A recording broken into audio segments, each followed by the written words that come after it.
সাহিত্যের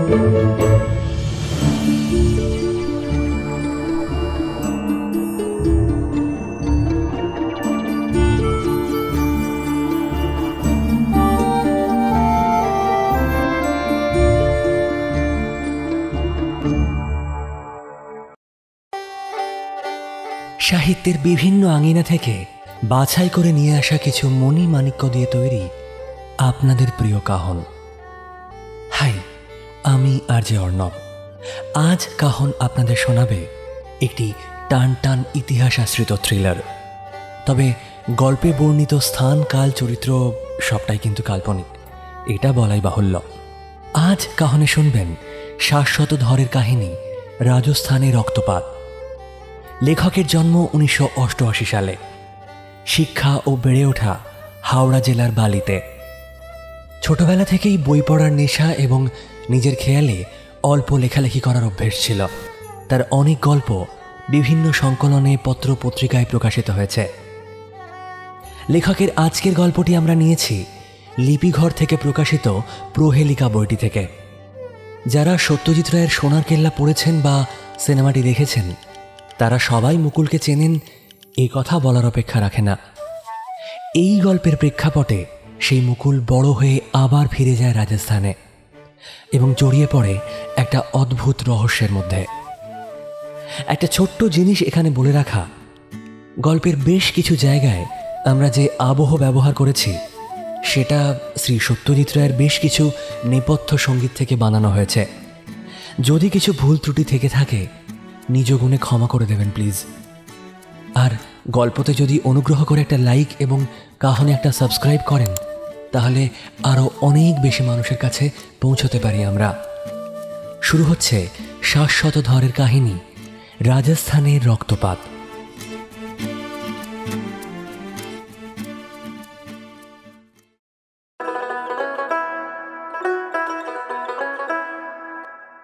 সূর্য তখন প্রায় অস্ত গেছে। মরুভূমির বুকে সূর্যাস্ত মুকুল আগে কোনোদিন দেখেনি। সমস্ত বালিয়াড়ি প্রান্তরকে নিজের শেষ সূর্যরশ্মিতে রাঙা করে সেদিনের মতো দিনের অবসান ঘোষণা করে সূর্যদেবের অস্ত চলে যাওয়ার দৃশ্য দেখার মতো এবং মনে রাখার মতো। ওই সূর্যের ডুবে যাওয়া পড়ন্ত রশ্মিতে মুকুল দূরে মন্দিরটাকে দেখতে পেল। ওটা কিসের মন্দির? বেশ সুন্দর দেখতে মনে হচ্ছে। সঙ্গের উটওয়ালাকে জিজ্ঞেস করল মুকুল। উটওয়ালা একবার ওই দিকে তাকিয়ে তারপর ভীত সন্ত্রস্ত কণ্ঠে মুকুলকে বলল, এদিকে এখন আর তাকাবেন না বাবু, ফিরে চলুন। কেন, কি ব্যাপার? বাবু, আমাদের এই রাজস্থানে অনেক অলৌকিক বা ভৌতিক ব্যাপার ঘটে। সেসব আপনারা বিশ্বাস নাও করতে পারেন। এই রাজস্থান অনেক অভিশাপের শহর। তারই মধ্যে একটা হচ্ছে ওই মন্দির আর তার সঙ্গের গ্রাম। কিসের অভিশাপ? ওই মন্দিরটা একটা মন্দির নয়, ওখানে এক সময় 108খানা মন্দির ছিল। আজ সময়ের সাথে সাথে একটাই মন্দির টিকে আছে। ওই মন্দিরের গায়ের কারুকাজ এতই সুন্দর যে ওকে রাজস্থানের খাজুরাহো বলা হয়। বাহ, তাহলে তো দেখে আসতে হচ্ছে। হ্যাঁ, দেখতে আপনি যেতেই পারেন, সেটাতে কোনো বাধা নেই, কিন্তু সূর্যাস্তের পরে কিন্তু ওখানে ঢোকা নিষেধ।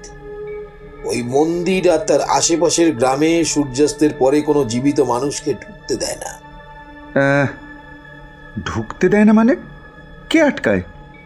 আটকাবে কেউ না, কিন্তু আজ অবধি যারা ঢুকেছে কেউ ফিরে আসেনি। কি বলছো বলো তো, একটু খোলসা করে বলো। এটা বিশ্বাস করা হয় যে এই মন্দিরগুলি 11 এবং 12 শতকে রাজপুতদের কিরার বংশ দ্বারা নির্মিত হয়েছিল। সে যাই হোক, কিছু লোক দাবি করেন যে মন্দিরগুলি চালুক্য রাজাদের দ্বারা নির্মিত হয়েছিল। কিংবদন্তিগুলি বলে যে এখানে ভগবান শিব এবং ভগবান বিষ্ণুকে উৎসর্গীকৃত 108টি মন্দির ছিল। যাই হোক, বিদেশি হানাদারদের আক্রমণে এগুলো ধ্বংস হয়ে যায়। আজ আমাদের সংস্কৃতির গৌরব যা ছিল তার একটিমাত্র নিদর্শন এই অঞ্চলে রয়ে গেছে। এই মন্দিরগুলির স্থাপত্য দক্ষতা আপনার মনকে ভরিয়ে দেবে। এই মন্দিরগুলির দেওয়ালের সূক্ষ্মতা এবং বিস্তারিত কাজ আমাদের হিন্দু জীবনযাত্রার, আমাদের রাজাদের সাংস্কৃতিক প্রভাব এবং গৌরবের একটি উল্লেখযোগ্য উদাহরণ। মন্দিরের দেওয়ালে আপনি বিভিন্ন প্রাণী রূপের পাশাপাশি দেবদেবীর বিভিন্ন জটিল খোদাই দেখতে পাবেন। এই সবগুলি আপনাকে অন্যান্য শহর এবং রাজ্যে একই বয়সের অন্যান্য ভারতীয় মন্দিরগুলিতে আপনার পূর্ববর্তী দর্শনের কথা মনে করিয়ে দিতে পারে। যাই হোক, তাদের সৌন্দর্য থাকা সত্ত্বেও এই মন্দিরগুলি এখনো পর্যন্ত অনেকাংশে অজানা থেকে গেছে, সম্ভবত তাদের দূরবর্তী অবস্থানের কারণে, বা সম্ভবত এটি একটি সচেতন সিদ্ধান্ত ছিল যে জনগণকে তাদের সম্পর্কে অনেক কিছু জানতে না দেওয়া। কেন? ওই যে বললাম, অভিশাপ। অভিশাপটা কিসের? স্থানীয়দের বিশ্বাস, সন্ধ্যের পর যদি কেউ এই মন্দিরে প্রবেশ করেন, হয় তার মৃত্যু হয়, নইলে তিনি পরিণত হন পাথরের মূর্তিতে। গ্রামবাসীদের বিশ্বাস, রাত নামলেই নাকি মানুষের নিঃশ্বাস প্রশ্বাসের শব্দ মন্দিরের পাথর ভেদ করে বেরিয়ে আসে। অভিশপ্ত ছায়া মূর্তিরা মন্দির চত্বরে ঘুরে বেড়ায়। ও, কিন্তু স্থানীয়দের মনে হঠাৎ এমন বিশ্বাস গড়ে উঠল কেন? এর নেপথ্যে রয়েছে একটি কাহিনী। 12 শতকের পারমার রাজবংশে সোমেশ্বর নামে এক রাজা ছিলেন। তার আমলেই তুর্কি আক্রমণ ঘটে। তুর্কি আক্রমণে যার পর্যায়ে ক্ষতিগ্রস্ত হন রাজা সোমেশ্বর। এরপর থেকে অন্য বিদেশি আক্রমণের ভয় ভীত হয়ে পড়েন তিনি। এই ক্ষতি ও ভয় থেকে ঘুরে দাঁড়াতে রাজা এক সন্ন্যাসী শরণাপন্ন হলেন। সেই সন্ন্যাসী তার শিষ্যদের নিয়ে কিরাড়ু মন্দিরে আস্তানা করেন। সন্ন্যাসীর আশীর্বাদে পরবর্তীকালে ধীরে ধীরে বারমের জেলা আবার সমৃদ্ধ হয়ে ওঠে। কিন্তু সেই শিষ্যদের কথা গ্রামবাসীরা আর মনে রাখে না। একদিন এক শিষ্য গুরুতর অসুস্থ হয়ে পড়েন, কিন্তু গ্রামবাসীরা তাকে কোনোভাবে সাহায্য করেন না। গ্রামবাসীদের এহেন আচরণে মারাত্মক রেগে যান সন্ন্যাসী।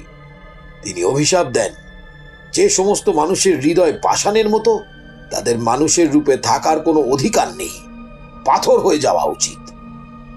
সন্ন্যাসীর অভিশাপে সেই দিন সন্ধেবেলায় সমস্ত গ্রামবাসী পাথরে পরিণত হয়। গ্রামবাসীদের মধ্যে শুধুমাত্র একজন মহিলা অবশ্য সেই শিষ্যটিকে সাহায্য করেছিলেন। সন্ন্যাসী তার উপর দয়া হয়। তিনি মহিলাকে বলেন ওই গ্রাম ছেড়ে চলে যেতে, না হলে সেও পাথরের মূর্তিতে পরিণত হবে। কিন্তু যাওয়ার সময় সে যেন ভুলেও পিছন ফিরে না তাকায়। কিন্তু মহিলাটি সন্ন্যাসীর কথা না শুনে কৌতূহলবশত পিছন ফিরে তাকালো এবং মুহূর্তে পাথরের মূর্তি হয়ে গেল। সেই থেকে বারমের জেলার বাসিন্দাদের মনের বিশ্বাস, সন্ধ্যের পর কিরাড়ু মন্দিরে প্রবেশ করলে মানুষ পাথর হয়ে যায়। এর কোনো বৈজ্ঞানিক ব্যাখ্যা নেই, কিন্তু আজও মানুষ এই বিশ্বাসকে মনে আঁকড়ে ধরে রয়েছেন। সন্ন্যাসীর এই অভিশাপ এবং কিরাড়ুর এই ঘটনার বাস্তব কোনো প্রমাণ না থাকলেও গ্রামবাসীরা সন্ধেবেলায় মন্দিরকে এড়িয়েই চলেন। বাহ, বেশ ইন্টারেস্টিং তো। নিজের মনেই বললেন মুকুল। সেই কোন ছোটবেলায় একবার তিনি এসেছিলেন রাজস্থানে।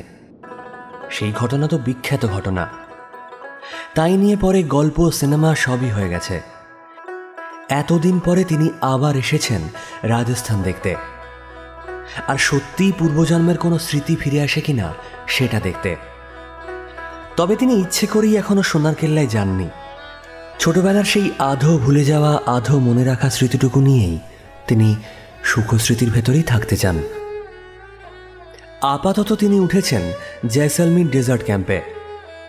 সেখানে মরুভূমির মধ্যে তাঁবু ফেলে বেশ ভালো থাকার ব্যবস্থা। সেখান থেকেই বিভিন্ন জায়গায় ঘুরতে নিয়ে যাওয়া হয়। আজকে আবার সেখানে রাজস্থানী লোকনৃত্য আয়োজন করা হয়েছে। তার আগে এই সূর্যাস্ত দেখতে গিয়ে অভিশাপের গল্প শুনে মুকুল মনে মনে একটু হাসলেন। এই ডেজার্ট ক্যাম্পে তিনি ছাড়াও আরও বেশ কিছু বাঙালি দল এসেছে। এখন এই মরুভূমির মধ্যে তাঁবুতে থাকার ব্যাপারটা বেশ জনপ্রিয় হয়ে উঠেছে। অনেক ট্যুরিস্ট এজেন্সি এই ধরনের ব্যবসা করে থাকে। যদিও মুকুলের এখানে আসার আরেকটা উদ্দেশ্য আছে। তিনি একটা জিনিস খুঁজছেন। জিনিস বলা ভুল, একটা রহস্যের সমাধান খুঁজছেন। সেই খোঁজার কারণেই তার এখানে আগমন। বাকি ট্যুরিস্টদের সাথেও তার বেশ আলাপ জমে উঠেছে। এখানে তিনি 3 রাত্রি থাকবেন। এখানে দিনের বেলায় যেমন গরম, রাতের বেলা সেরকমই হাড় কাঁপানো ঠান্ডা। ডেজার্ট ক্যাম্পের মাঝখানে গোল করে আগুন জ্বেলে তার চারপাশে সবার বসার ব্যবস্থা করা হয়েছে। মাঝখানে একটা স্টেজ মতো বানানো হয়েছে। মুকুল দেখে বুঝলেন এখানেই ওই নৃত্য পরিবেশিত হবে। নিজের তাঁবুতে ঢুকে একটু ফ্রেশ হয়ে নিয়ে এসে বসলেন বাইরে রাখা চেয়ারে। সঙ্গে সঙ্গে ওখানকার লোকেরা কফি দিয়ে গেল। খানিকক্ষণের মধ্যেই আশেপাশে বাকি লোকেরা এসে বসে গেল। মুকুলের পাশে বসল যে ভদ্রলোক, তার সাথে সকালে আলাপ হয়েছে। ভদ্রলোকের নাম সৌরভ হাজরা। এই হাজরা পদবীদের সঙ্গে মুকুলের একটা পুরনো ইতিহাস মনে পড়ে যায় বারবার। যদিও এই ভদ্রলোক প্যারাসাইকোলজিস্ট নন, ইনি নেহাতি একটা বিমা কোম্পানিতে চাকরি করেন। তবু ওই হাজরা নামটা যেন মুকুলের নামের সঙ্গে ওতপ্রোতভাবে জড়িয়ে গেছে। বসে বসে এইসবই ভাবছিলেন মুকুলবাবু। 40-45 বছর আগের সেই ঘটনা আর সেই ঘটনাকে কেন্দ্র করে তৈরি করা ছবি মানুষের মনে এতটাই জনপ্রিয় হয়েছিল যে সেই ঘটনাটা যে তার জীবনকে কেন্দ্র করে সেটা সবাই ভুলে গেছে। তাই নিজের মনেই একটু হাসলেন মুকুলবাবু। হঠাৎ একটা ঢেঁড়া পেটার শব্দে সবাই সচকিত হয়ে সামনের দিকে তাকালো। রাজস্থানের অন্যতম লোকনৃত্য শুরু হলো।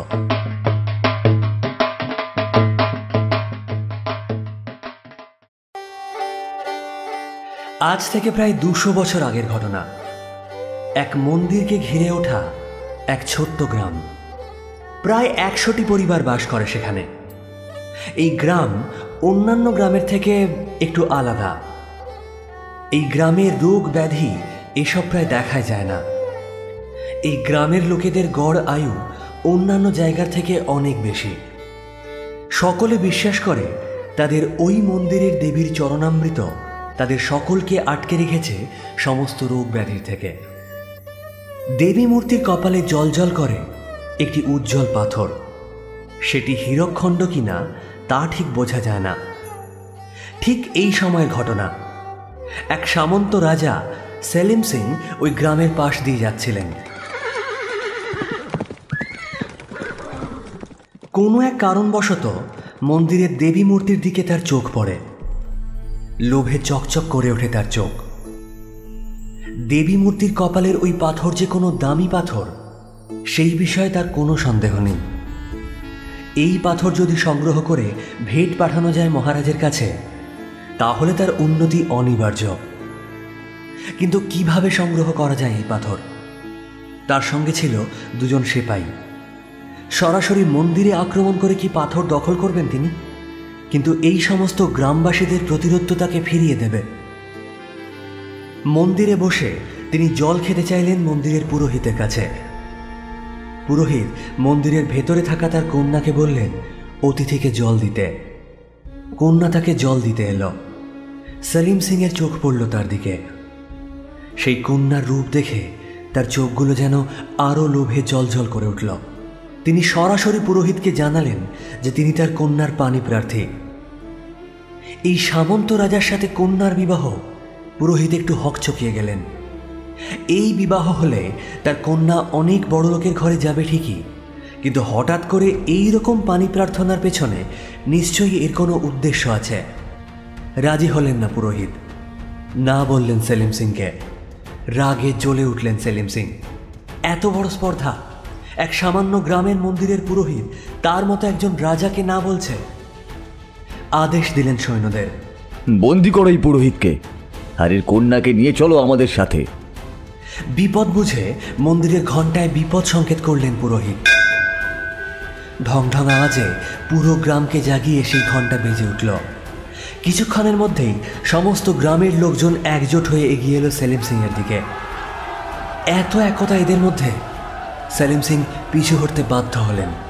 তবে চলে যাবার আগে তিনি বলে গেলেন, আমি এখন আসছি, তোমাদের সমস্ত গ্রাম আমি শ্মশান করে দিয়ে যাব।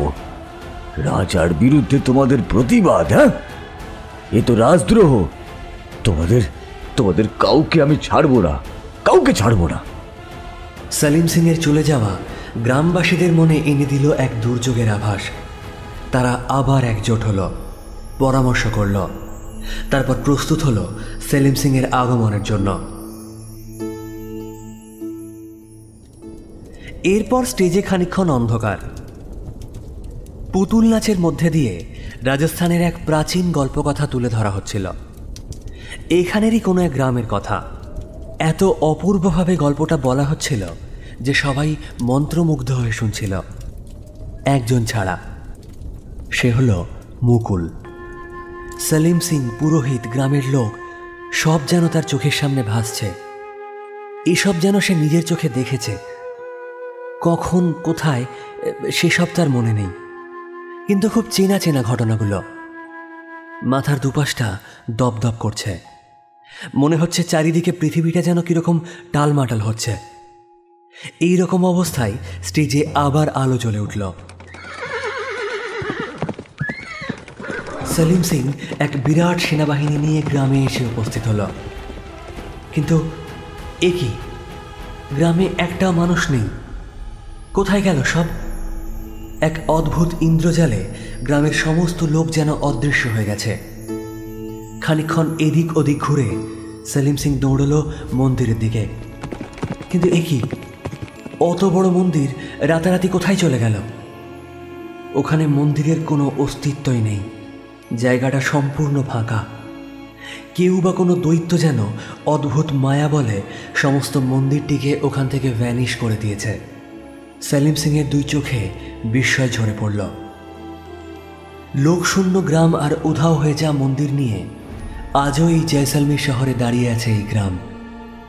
এর নাম কুলধারা।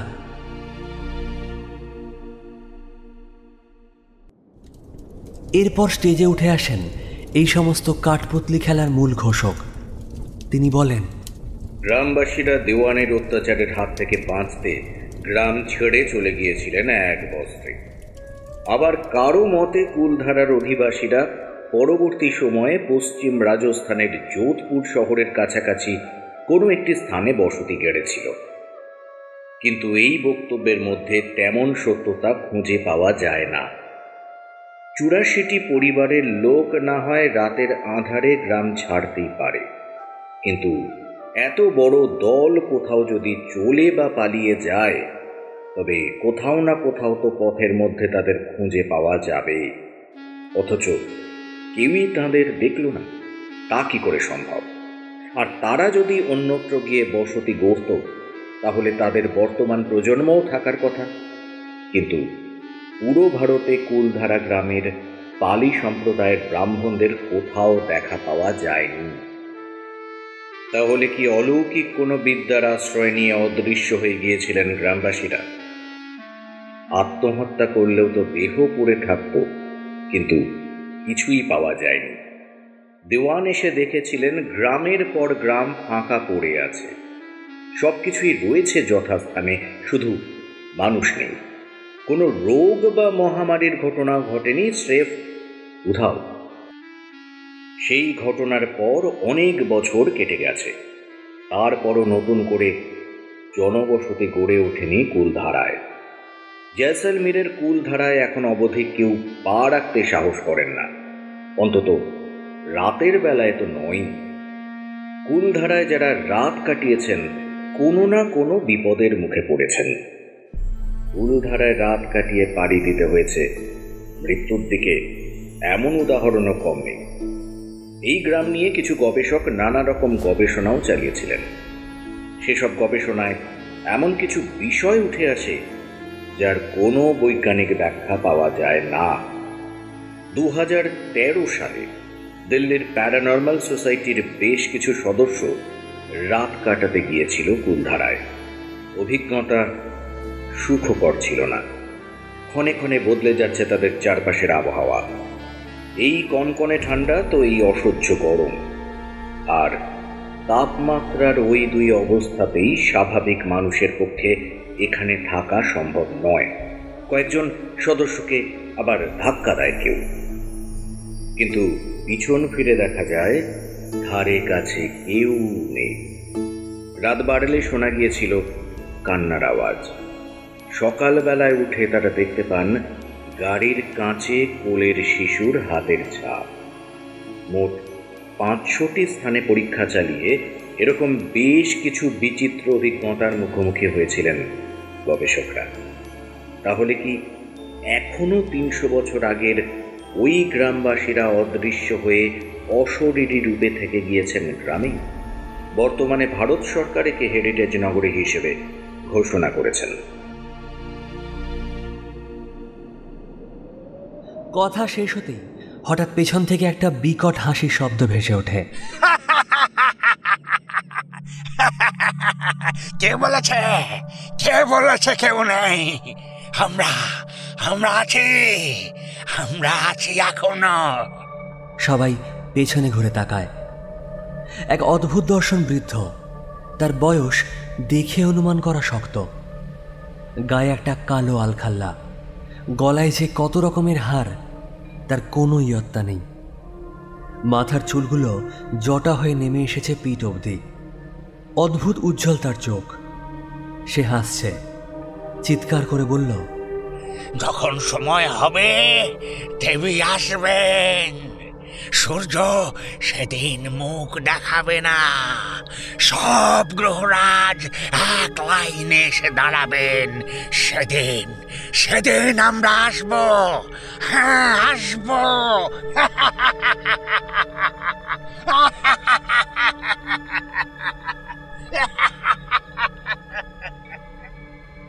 হা হা করে হেসে মরুভূমির মধ্যে বৃদ্ধ কোথায় যেন মিলিয়ে গেল।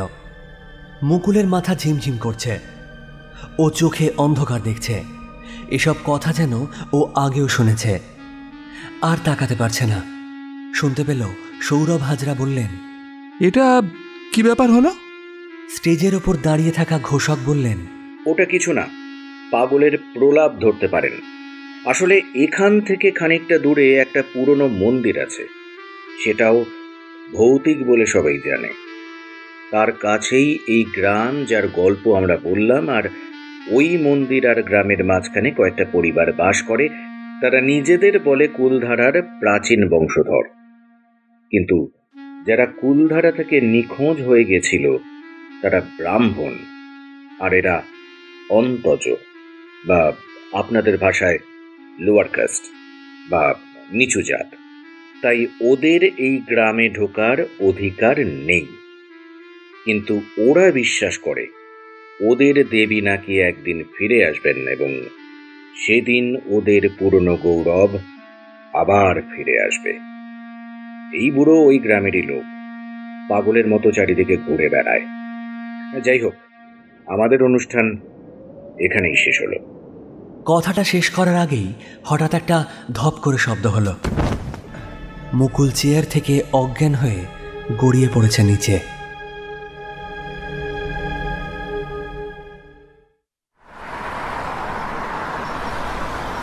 বাসটা মেঘনাকে যেখানে নামিয়ে দিয়ে চলে গেল, সেখান থেকে যে ক্যাম্পে মুকুলরা আছে সেটা বেশ খানিকটা দূরে। সাধারণত ওই ক্যাম্পে আগে থেকে বুকিং করলে ওরাই এখান থেকে নিয়ে আসার ব্যবস্থা করে। কিন্তু কাল রাতে যখন ওদের খবরের কাগজে রজতদা ফোন করে মেঘনাকে বলল, হ্যালো মেঘনা, বলছি কাল সকালেই তোমায় একবার বেরোতে হবে, কেমন? তখন মেঘনা একটু অবাক হয়ে গিয়েছিল। কি ব্যাপার রজতদা, কোথায় যাব? তোমাকে কাল একবার জয়সালমীর যেতে হবে। জয়সালমীর? হঠাৎ কেন? আচ্ছা, জয়সালমীর বলতে প্রথমে তোমার কি মনে আসে বলো তো? সোনার কেল্লা। ঠিক ঠিক সেই কারণেই যেতে হবে। মানে সোনার কেল্লায় আবার মুকুল। বুঝতে পারলাম না। সোনার কেল্লার কাছে একজন অসুস্থ হয়ে পড়েছে। তার বক্তব্য অনুযায়ী ওখানের এক পুতুল নাচ দেখতে দেখতে তার গত জন্মের কথা নাকি মনে পড়ে যাচ্ছে। আবার পুনর্জন্ম কেস? আরে না না, আবার নয়। এই ভদ্রলোকেরই ছোটবেলার ঘটনাকে নিয়ে সোনার কেল্লা সিনেমা তৈরি হয়েছিল। আচ্ছা, মানে ইনি সেই সত্যিকারের মুকুল? হ্যাঁ, ওখানে আমার এক পরিচিত আছে, ওই আমাকে ফোন করে খবরটা দিল। মেঘনা, যদি এই খবরটা তুমি কভার করতে পারো তাহলে একটা বিরাট হাইপ হবে। মানে বাঙালির কাছে সোনার কেল্লা, ফেলুদা, সত্যজিৎ রায়, এর গিমিকটা তো বোঝো। আর এটাকে আমাদের কাজে লাগাতে হবে মেঘনা। মুকুল, সোনার কেল্লায় ব্যাপারটা যদি আমরা একবার প্রচার করি তাহলে টিআরপি কিন্তু বেশ বেড়ে যাবে। আর তুমি তখন দিল্লিতে আছো, তোমার যাওয়াটাও সুবিধা, ফ্লাইটে মাত্র 1.5 ঘন্টা লাগে। ঠিক আছে, তাহলে আমি চলে যাব। ঠিক আছে, আমি তোমায় ফ্লাইটের টিকিট আর ডিটেলস পাঠিয়ে দিচ্ছি, কেমন? সেই মতোই মেঘনা এখানে এসে পৌঁছেছে, কিন্তু এখান থেকে ওই ক্যাম্প অবধি যাবে কিভাবে? এদিক ওদিক তাকিয়ে সেরকম কিছুই দেখতে পেল না ও। গুগল ম্যাপে দেখাচ্ছে এখান থেকে ক্যাম্প প্রায় 3.5 কিলোমিটার। ও তো আসার আগে ওই ক্যাম্পে ফোন করার চেষ্টাও করেছিল, কিন্তু কোনো কারণবশত ঠিক যোগাযোগ করতে পারেনি। অনেকক্ষণ অপেক্ষা করেও কোনো কিছু দেখতে না পেয়ে মেঘনা ম্যাপ দেখে হাঁটতে শুরু করলো। তবে বেশি দূর হাঁটতে হলো না। একটুখানি হাঁটার পরেই দেখল একটা লোক উঁটে টানা গাড়ি করে এদিকে আসছে। তাকে বলতে সে নিয়ে যেতে রাজি হলো। মেঘনা খানিকটা যেতে যেতেই জিজ্ঞেস করলো, আচ্ছা, এখান থেকে কি এমনি গাড়ি পাওয়া যায় না? লোকটা মেঘনার দিকে একবার তাকিয়ে নিয়ে বলল, না, অন্যান্য দিন হলে পাওয়া যেত, আজকে গ্রামের কাছে ওরকম একটা ঘটনা ঘটেছে, ওখানেই সবাই গেছে। কেন, কি ঘটেছে? আরে গ্রামের কাছে একটা ইদারা খোঁড়া হচ্ছিল, খানিকটা খোঁড়ার পরে ওর ভেতর থেকে একটা কঙ্কাল পাওয়া গেছে। কঙ্কাল? মানুষের? হ্যাঁ, মানুষের কঙ্কাল। শুধু তাই নয়, কঙ্কালটা শেকল দিয়ে বাঁধা ছিল, আর সেই শেকলে লাগানো ছিল একটা বেশ বড় সড়ো ওই ফলক। ফলক কিসের? কিসের সেটা বোঝা যাচ্ছে না, তবে কোনো ধাতুর তো বটেই। আর উপরে কী সব আঁকিবুকি কাটা, মনে হচ্ছে এটা কোনো দেবতাকে উৎসর্গ করা। গ্রামের ধারে যে একটা গাছ আছে, ওই গাছতলায় ওটাকে প্রতিষ্ঠা করা হবে, তারই তো ব্যবস্থা হচ্ছে, সবাই ওখানেই গেছে। বাহ, খুব ইন্টারেস্টিং ব্যাপার তো। আমরা কি সেই গ্রামের পাশ দিয়েই যাব? হ্যাঁ, আমরা তো ওখান দিয়েই যাব। তাহলে ওখানে কি একবার দাঁড়ানো যাবে গো? একটু দেখতাম। হ্যাঁ, সে আপনি দাঁড়ান না, আপনি এমনকি ওই গ্রাম থেকে দরকার হলে হেঁটেও ক্যাম্পে চলে যেতে পারবেন। ওখান থেকে 1 কিলোমিটারেরও কম রাস্তা। ও আচ্ছা আচ্ছা, তাহলে আমাকে একটু গ্রামেই নামিয়ে দেবেন। বলে দিতে হলো না, জায়গাটা রাস্তার পাশেই। ভিড় দেখে মেঘনা বুঝতে পারল এখানেই ব্যাপারটা হচ্ছে। মেঘনা গাড়ি থেকে নেমে দেখতে গেল। সব লোকেদের সরিয়ে সেই ভিড় ছেড়ে মেঘনার সামনে গিয়ে ফলকটা দেখতে পেল। ঘরের টাইলসের মাপের ফলক, 2 ফুট লম্বা, 1 ফুট চওড়া। সেটাকে সিঁদুর লাগিয়ে একটা গাছের তলায় রাখা হয়েছে। তার সামনে একজন পুরোহিত গোছের লোক বসে মন্ত্রতন্ত্র পড়ছে। মেঘনা বেশ আগ্রহী হয়ে এগিয়ে গেল। তারপরে ব্যাগ থেকে ক্যামেরাটা বার করে ফলকের বেশ কয়েকটা ছবি তুলল। এই সময় একটা অপ্রত্যাশিত ঘটনা ঘটল। একটা প্রচণ্ড ধাক্কায় হাত থেকে ক্যামেরাটা ছিটকে পড়ল গাছের গোড়ার দিকে। প্রচণ্ড রেগে গিয়ে কিছু একটা বলতে যাবে মেঘনা, তাকিয়ে দেখল যে লোকটা ওকে ধাক্কা দিয়েছে সেই লোকটা এবং আরও কিছু লোক প্রচণ্ড রেগে ওর দিকে এগিয়ে আসছে এবং চিৎকার করে কিছু একটা বলছে। আপনি আমাদের দেবীর ছবি তুললেন কেন? আরে কি হয়েছে, কি সমস্যা? সাহস কি করে হয় আপনার আমাদের দেবীর ছবি তোলার? পবিত্র দেবীর ছবি তোলা যে পাপ, আপনি তা জানেন না? খানিকক্ষণের মধ্যেই ব্যাপারটা বুঝতে পারল মেঘনা। ওরা ওর ছবি তোলায় আপত্তি করেছে এবং ব্যাপারটা ওদের কাছে খুবই আপত্তিকর। পবিত্র দেবীর ছবি তোলাকে ওরা অত্যন্ত পাপ বলে মনে করে। আরে না না না, শুনুন শুনুন শুনুন, আমি আপনাদের মেঘনা ওদের যতই বোঝাতে চায় যে ও ব্যাপারটা না জেনে করেছে, কিন্তু কিছুতেই ওরা বুঝতে চায় না। ভাগ্যক্রমে ক্যামেরাটা পড়েছিল বালির ওপরে, তাই ক্যামেরায় সেরকম কোনো চোট লাগেনি। মেঘনা ক্যামেরাটা ওদের সামনেই বন্ধ করে ব্যাগে ঢোকাতে যায়, কিন্তু প্রথম যে লোকটা ওকে ধাক্কা দিয়েছিল সে ওর হাত থেকে ক্যামেরাটা কেড়ে নিয়ে তাকে আছাড় মেরে ভেঙে ফেলতে উদ্যত হয়। মেঘনা হা হা করে ওঠে। আরে আরে কি করছেন? আরে আমার ক্যামেরাটা দিন। আচ্ছা, মুশকিল তো। সেই সময় আরেকজন বলিষ্ঠ রাজস্থানী যুবক সেই লোকটার হাত থেকে ক্যামেরাটা কেড়ে নেয়, তারপর মেঘনাকে ক্যামেরাটা ফেরত দেয়। উদ্যত জনতাকে ওই রাজস্থানী যুবক বোঝায় যে ঘটনাটা সম্পূর্ণ অনিচ্ছাকৃত। খানিকক্ষণ তর্ক চললেও ওই রাজস্থানী যুবক অবশেষে ওদের মোটামুটি বোঝাতে পারে যে ঘটনাটা সম্পূর্ণ অনিচ্ছাকৃত। হঠাৎ ওই পুরোহিত বলে বসে, এই ছবি তুলে ও যে অপরাধ করেছেন তার ফল সমস্ত গ্রামকে ভুগতে হবে। এতক্ষণ যে জনরোষ স্তিমিত হয়ে আসছিল সেটা আবার ওই পুরোহিতের কথাই জেগে ওঠে। ওই রাজস্থানী যুবক ঘুরে একটা কিছু জবাব দিতে যাবে, তার আগে হঠাৎ একটা হাসিতে সবাই ঘুরে তাকায়। মেঘনা অবাক হয়ে দেখে এক ভয়ঙ্কর চেহারার বৃদ্ধ, কালো আলখাল্লা পরিহিত, মাথায় জটা ভর্তি চুল, ফলকের দিকে তাকিয়ে চিৎকার করছে,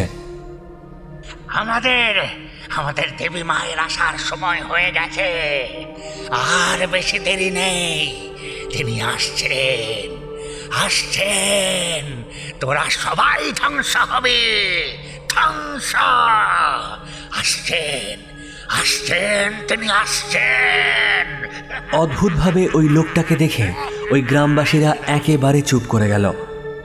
লোকটা হা হা করে হাসতে হাসতে একেবারে মেঘনার গায়ের উপর এসে পড়ল। তারপর ঘুরে মেঘনাকে দেখে তার হাসি যেন তার মুখেই মিলিয়ে গেল। তার ফলে তার মুখে যে ভাবটা ফুটে উঠল সেটা ঠিক ভয় নয়, বরং একটা বিস্ময় আর আতঙ্ক। তারপর নিজের দুর্বোধ্য ভাষায় কি যেন বিড়বিড় করতে করতে ছুটে মিলিয়ে গেল দূরে। ব্যাপারটা কি হলো বোঝার আগে ওই রাজস্থানী যুবক তাকে টেনে একদিকে সরিয়ে নিয়ে এলো। তারপর তাকে বলল, আপনি যত শীঘ্র সম্ভব এখান থেকে চলে যান। আপনার এই ছবি তোলায় ব্যাপারটাকে একটা শুভ সংকেত মনে করছে ওরা। আপনি জলদি এখান থেকে চলে যান। আপনি যাবেন কোথায়? Jaisalmer desert camp. আরে আমি তো ওখানেই আছি, আমি বেড়াতেই এসেছি। আমি আসলে যোধপুরের লোক, এখানে ঘুরতে এসেছি। আচ্ছা, আমি আসলে একটা খবর কভার করতে এসেছি। আপনাদের ক্যাম্পেই ঘটেছে বোধহয় ঘটনাটা। কি বলুন তো? মুকুল বাবু বলে কেউ একজন অসুস্থ হয়ে পড়েছেন। ও হ্যাঁ, আপনি একেবারে ঠিক জায়গায় এসেছেন। উনি তো আমার পাশে তাঁবুতেই আছেন। লোক একটু কাল শক पे तबीयत खराब हो गया था, ওনাকে কাল হসপিটালে নিয়ে যাওয়া হয়। রাত্রিবেলা ওখানেই ছিলেন, তবে আজ সকালে ওনাকে ছেড়ে দেওয়া হয়েছে। আচ্ছা, তাহলে এখন কি ওনার সাথে দেখা করা যাবে? হ্যাঁ। আচ্ছা, ওই বুড়ো লোকটা কি বলল দেবী আসবেন, এটা কি ব্যাপার বলুন তো? এটা আমি বলতে পারবে না, একে আগেও দেখেছি, এ উস গাঁও কাই মামলা है। আচ্ছা আচ্ছা, চলুন। ভালো কথা, আপনার নামটাই তো জানা হলো না। আমার নাম হিম্মত সিং।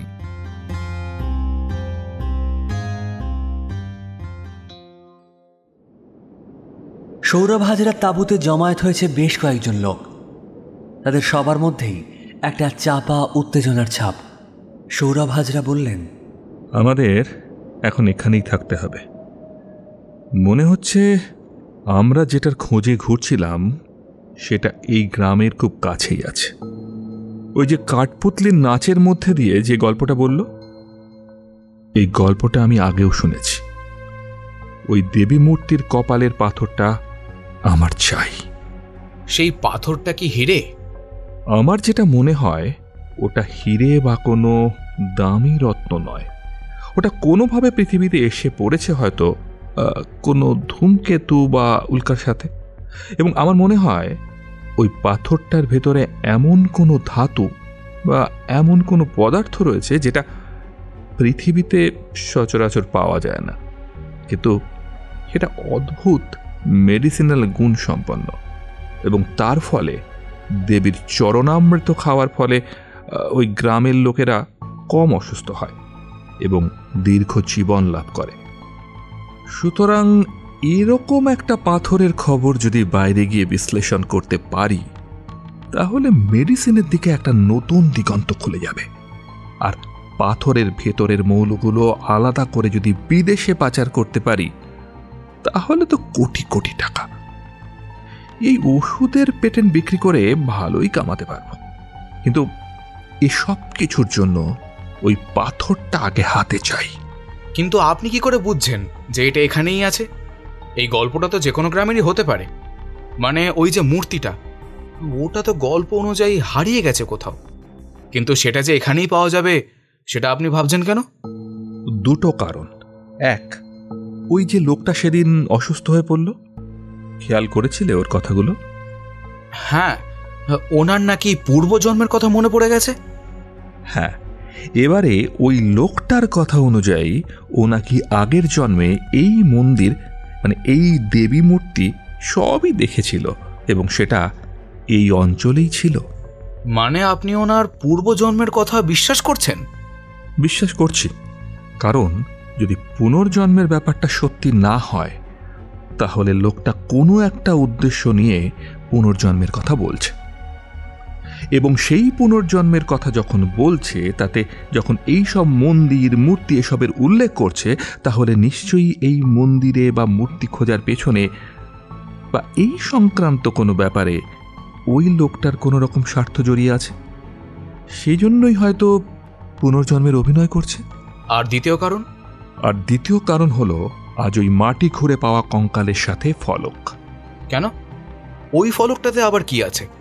দেখো, আমি তো শুধুমাত্র এই গল্পটা শুনে এখানে পাথরটা খুঁজতে চলে আসিনি, তাই না? এই পাথরটা খোঁজার আগে আমি বহু পড়াশোনা করেছি। এই কুলোধারা গ্রামের লোকেরা কোথায় চলে গেল, তারা আর কোনোদিন ফিরে এলো না কেন, এই সব কিছু নিয়ে আমি পড়াশোনা করেছি। আমার যেটা মনে হয়, বা বলতে পারো বিভিন্ন সোর্স থেকে পড়াশোনা করে আমি যে সিদ্ধান্তে এসেছি সেটা হলো এই যে হানাদারের গল্পটা কিন্তু বানানো একটা ছোট্ট গল্প, সেটা বছরের পর বছর রং চড়তে চড়তে এই অবস্থায় এসে দাঁড়িয়েছে। আসলে এই অঞ্চলে বৃষ্টি বরাবরই কম হয়। এই কুলোধারা গ্রামের বৃষ্টি কমের ফলে খরা তৈরি হয়েছিল, আর তাই ধীরে ধীরে এই গ্রাম খালি হয়ে গেছে। শুধু কুলোধারা কেন, এই অঞ্চলের অনেক গ্রামই এরকম খালি হয়ে গেছে। তাহলে এই দেবীর গল্পটা? হ্যাঁ, ওইটুকুই সত্যি।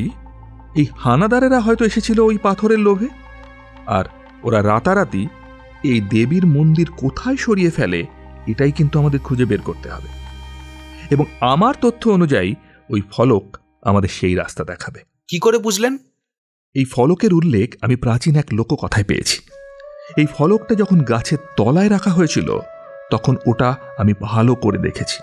ফলকটার গায়ে একটা চিহ্ন আছে, ওটা এখানকার দেবীর চিহ্ন হিসেবেই ধরা হতো। ওরাও সেই চিহ্নটা দেখেই ওটাকে পুজো করতে শুরু করেছে। আমি নিশ্চিত ওই ফলকটা কোনো একটা হদিশ দেবে। তাহলে আমাদের এখন কি করা উচিত? অন্ধকার নামলে ওই ফলকটা ওখান থেকে সরিয়ে ফেলতে হবে, যেন কেউ জানতে না পারে। মানে ওই ফলকটা কি কোনো রকমের ম্যাপ? সেটা বোঝার জন্য তো আগে ফলকটা হাতে আসা দরকার। যখন ওটা প্রতিষ্ঠা হচ্ছিল তখন একটা ট্যুরিস্ট বোধহয় এসে ছবি তুলতে গিয়েছিল, সেইটা নিয়ে বেশ বড়সড় একটা গোলমাল হয়। সেই সময় কালকের পাগলা বুড়োটা এসে ফলক দেখে বেশ উত্তেজিত হয়ে পড়ে। সুতরাং আমার অনুমান যে একেবারে ভুল নয় তার একটা আইডিয়া আমি পাচ্ছি। কিন্তু কিন্তু কিসের? ওই পাগলা বুড়োটা ওই ট্যুরিস্ট মেয়েটাকে দেখে হঠাৎ চমকে গেল কেন সেটাই ভাবছি। সে যাই হোক না কেন, মেয়েটার সঙ্গে তো আমাদের কিছু নেই। সেটা ঠিক, আমাদের কাজ এখন ওই ফলকটাকে হাসিল করা। ওদিকে মুকুলের তাঁবুতে তখন মেঘনা আর হিম্মত সিং বসেছে। মেঘনা বলছে, তাহলে আপনি বলছেন যে আপনি 200 বছর আগে এখানে ছিলেন? আমার পুরো মনে পড়ছে না, কিন্তু কিন্তু আমার মনে হচ্ছে ওই মন্দির, ওই পাথর, ওই ওই সালিম সিং, ওই ঘটনাগুলো যেন আমি নিজের চোখের সামনে দেখেছি। আর কিছু মনে পড়ছে না আপনার? না না, সেরকম তো কিছু মনে পড়ছে না। মেঘনা একটু হতাশ হলো। শুধু এইটুকু খবর নিয়ে রিপোর্ট করার কোনো মানে হয় না, ব্যাপারটার আর একটু গভীরে যেতে পারলে ভালো হতো। আপনার আর কোনো কিছু মনে নেই? মানে ওই মন্দির কোথায় গেল, মূর্তি কোথায় গেল, বা এই যে গ্রামবাসীরা সবাই কোথায় চলে গেল? না, আমার আসলে সব কিছু তো পরিষ্কার করে মনে পড়ছে না। সবটাই একটু কেমন ঝাপসা ঝাপসা। হঠাৎ মেঘনার মাথায় একটা বুদ্ধি খেলে গেল। ব্যাগ থেকে ক্যামেরাটা বার করে ফলকের ছবিটা মুকুলবাবুকে দেখালো। আচ্ছা, এটা দেখুন তো, এই ছবিটা দেখে আপনার কিছু মনে পড়ছে? মুকুলবাবু ছবিটা দেখে সোজা হয়ে বসলেন, বললেন, এ ছবি আপনি কোথায় পেলেন? পাশে বসে হিম্মত সিং বলল, আজ একটা ইদারা খুঁড়তে গিয়ে একটা কঙ্কালের গলায় লাগানো একটা ফলক পাওয়া গেছে। ও, আসলে আসলে আমি তো জানি না। আপনার কি এটা দেখে কিছু মনে পড়ল? মেঘনার দিকে একবার তাকালেন মুকুলবাবু, তারপর বললেন, কিছু একটা ভাষা ভাষা। আসলে আসলে আমার এখনো শরীরটা ভালো লাগছে না। আমি একটু বিশ্রাম নিতে চাই। আপনি এখানে তো আছেন, পরে আবার কথা হবে। এই কথার পরে তো আর কথা বলা যায় না। মেঘনা বেজার মুখে বেরিয়ে এলো। এখানে এসে থাকার জায়গা পেতে অসুবিধা হয়নি। কিছু তাঁবু খালি ছিল, তারই একটা বুক করেছে মেঘনা। ও নিজের তাঁবুর দিকে হাঁটা দিল। মেঘনা বেরিয়ে যেতেই মুকুল হিম্মত সিংকে বলল, অবশেষে ফলকটা পাওয়া গেছে। কিসকা ফলক হ্যাঁ স্যার? এটাই তো আমরা এতদিন ধরে খুঁজছিলাম। এটাই সব কিছুর চাবিকাঠি। এটা এটা এখন আছে কোথায়? এটা তো গাছের তলায় রাখা আছে, ওখানে পুজো চলছে। ওই ফলকটা আমাদের চাই, যে কোনোভাবেই হোক জোগাড় করো ওই ফলকটা। তা কি খুব গুরুত্বপূর্ণ কিছু? এটাই মিসিং লিংক, এটাই চাবি। এই ফলকটা আমাদের যে কোনো মূল্যে চাই। Okay sir. আর শোনো, এই ফলকটা নিয়ে যত রাত হোক সোজা আমার কাছে চলে আসবে। মেয়েটার তোলা ছবি দেখে একটা জিনিস আমি অনুমান করেছি, ফলকটা হাতে পেলে সে ব্যাপারে নিশ্চিত হতে পারবো। ঠিক আছে স্যার।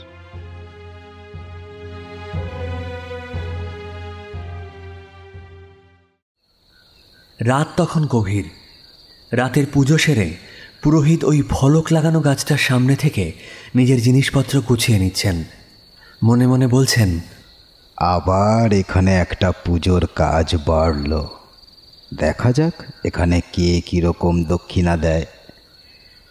তবে এখানের ফলকটা যে দেবীর ফলক তাতে কোনো সন্দেহ নেই, কিন্তু এটা কঙ্কালের সাথে এলো কি করে?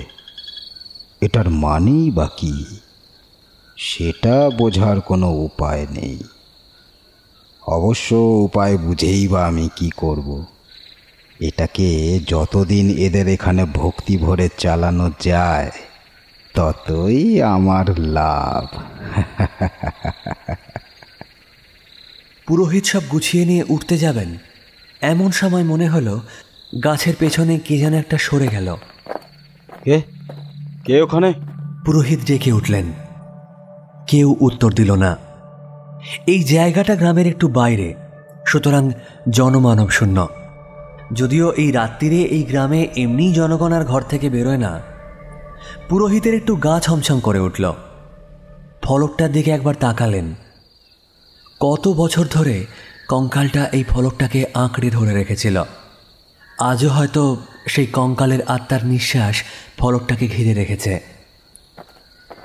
আশেপাশে কারোর একটা অস্তিত্ব তিনি অনুভব করছেন। না, এখানে দেরি করা উচিত হবে না। তিনি এগোতে গেলেন, কিন্তু মাথার পেছনে একটা প্রচণ্ড আঘাত পেয়ে মুখ থুবড়ে পড়লেন। হাত থেকে জিনিসগুলো ছিটকে পড়ল। তিনি ওই অবস্থাতেই ওঠার চেষ্টা করলেন, কিন্তু তিনি বুঝতে পারলেন তার পিঠের ওপর হাঁটু দিয়ে কেউ প্রচণ্ড চাপ দিচ্ছে, আর তার গলার ওপর একটা দড়ি বা তার কেটে কেটে বসে যাচ্ছে। তিনি অনুভব করলেন তার গলা কেটে রক্ত বেরোচ্ছে। এই বোধহয় শেষ। কি কেন কিছুই তার জানা হলো না। একটা ঝটকা দিয়ে তিনি ওঠার চেষ্টা করলেন, কিন্তু বৃথা চেষ্টা। যে লোকটা তাকে ধরেছে সে প্রচণ্ড বলশালী। একটা ভাঙা ভাঙা গলায় সে বলল, তোর এত বড় সাহস, আমাদের দেবীকে নিজের দেবী বলিস, আবার তাকে গাছের তলায় রেখে চলে যাচ্ছিস?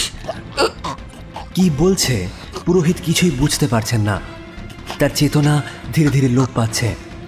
হঠাৎ গলার চাপটা একটু আলগা হয়ে গেল, পিঠের ওপর থেকেও লোকটা যেন উঠে গেল। তারপর কিছু দ্রুত পদশব্দ শুনতে পেলেন তিনি। খানিকক্ষণ ওই রকম অবস্থাতেই বসে রইলেন তিনি। তারপর সেই পদশব্দ আবার কাছে এলো। কোনো রকমে তিনি চিত হয়েছিলেন। সেই অবস্থা থেকেই আধো অন্ধকারে একটা লোক ওই ফলকটা তুলে নিচ্ছে। হাতের ঝোলা থেকে টর্চটা বার করে লোকটার মুখে ফেললেন তিনি। লোকটা চমকে উঠে তার দিকে তাকালো। এ কি, এই লোকটাকে তো তিনি চেনেন। সকালে এই লোকটাই ওই মেয়েটাকে গন্ডগোলের হাত থেকে বাঁচিয়েছিল। কিন্তু এই এখন কি করছে? একটা চিৎকার করার চেষ্টা করলেন তিনি, কিন্তু সেটা ব্যর্থই হলো। তার শরীরে উঠে বসার ক্ষমতাটুকুও নেই। মুখ দিয়ে রক্ত বেরিয়ে এলো। লোকটা একটু থমকে গেল তাকে দেখে। তারপর এগিয়ে এসে সজোরে একটা লাথি মারল টর্চার উপরে। টর্চটা ছিটকে গেল পুরোহিতের হাত থেকে। অন্ধকারে এটুকু বুঝতে পারলেন যে লোকটা অনেক দূরে চলে গেল। তিনি যে উঠে বসবেন সেইটুকু শক্তিও তার নেই। তিনি নীরবে প্রতীক্ষা করতে লাগলেন। খানিকক্ষণ পর আবার পায়ের আওয়াজ পেলেন তিনি। চোখ খোলা রাখার ক্ষমতাটুকুও তার নেই। গাছের তলায় রক্ত বেরিয়ে একটা ছোটখাটো পুকুর তৈরি করেছে। তিনি অন্ধকারের মধ্যেই শুনতে পেলেন একটা কণ্ঠস্বর। এ কি, এখানে তো ফলক নেই। আরেকজন বলল, তাহলে কোথায় গেল? এরা কি রাতে ফলক কোথাও সরিয়ে রাখে? সেটা তো জানি না, তাহলে তো ফিরে গিয়ে দেখতে হচ্ছে। হঠাৎ আরেকটা লোক বলে উঠল, একবার আলোটা এদিকে ফেলো তো, হাতে কি একটা চ্যাট চ্যাট করছে। তারপরে সমস্যারে তিনজন বলে উঠল, এ কি, রক্ত? তারপরেই পুরোহিত বুঝতে পারলেন যে আলোটা পড়েছে তার মুখের ওপরে। পদশব্দ দ্রুত এগিয়ে এলো তার কাছে। আরে, ইনি তো এখানকার পুরোহিত। এনার এই দশা কে করলো? গলা তো একেবারে কেটে গেছে। এই এনাকে নিয়ে গেলে এখনো বাঁচতে পারেন। আপনাকে এরকম কে করলো? ফলকটা কই? কোনো রকমে পুরোহিত বললেন,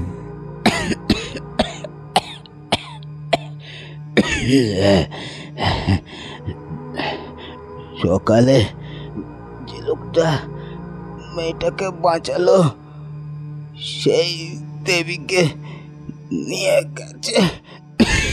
তারপরে তার চোখের সামনে অন্ধকার নেমে এলো। এই লোকটাকে এখন নিয়ে গিয়ে কি করব? এ তো এমনি আর বাঁচবে না। একজন বলল, তার থেকে স্যারকে গিয়ে এই ফলকটা চুরি হওয়ার খবরটা দিতে হবে। আমারও সেটাই মনে হয়। বেকারেকে নিয়ে যাওয়া মানে একটা ঝামেলার মধ্যে পড়া। আমাদের দিকে লোকের নজর যাবে। তার থেকে যে লোকটা এখান থেকে এটা সরিয়েছে তাকে ধরাটা প্রয়োজন। কিন্তু এ কি বললো কিছু বুঝতে পারলে? হ্যাঁ, আজকে সকালে যখন ফলকটা প্রতিষ্ঠিত হচ্ছিল তখন স্যারের সাথে আমিও ছিলাম ওখানে। ওখানে ছবি তোলা নিয়ে যখন মেয়েটার সঙ্গে সবার ঝামেলা হচ্ছে তখন একটা ছেলে ওই মেয়েটাকে বাঁচিয়েছিল। তার মানে ওই ছেলেটাই ওটা চুরি করেছে আর পুরোহিতকেও খুন করলো?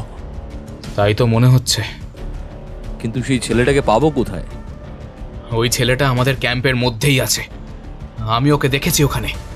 তাহলে তো আর দেরি করা উচিত হবে না। চলো দ্রুত ক্যাম্পে ফিরে যাই। স্যারকে সব ঘটনা জানানো দরকার। হ্যাঁ চলো, সেটাই করি।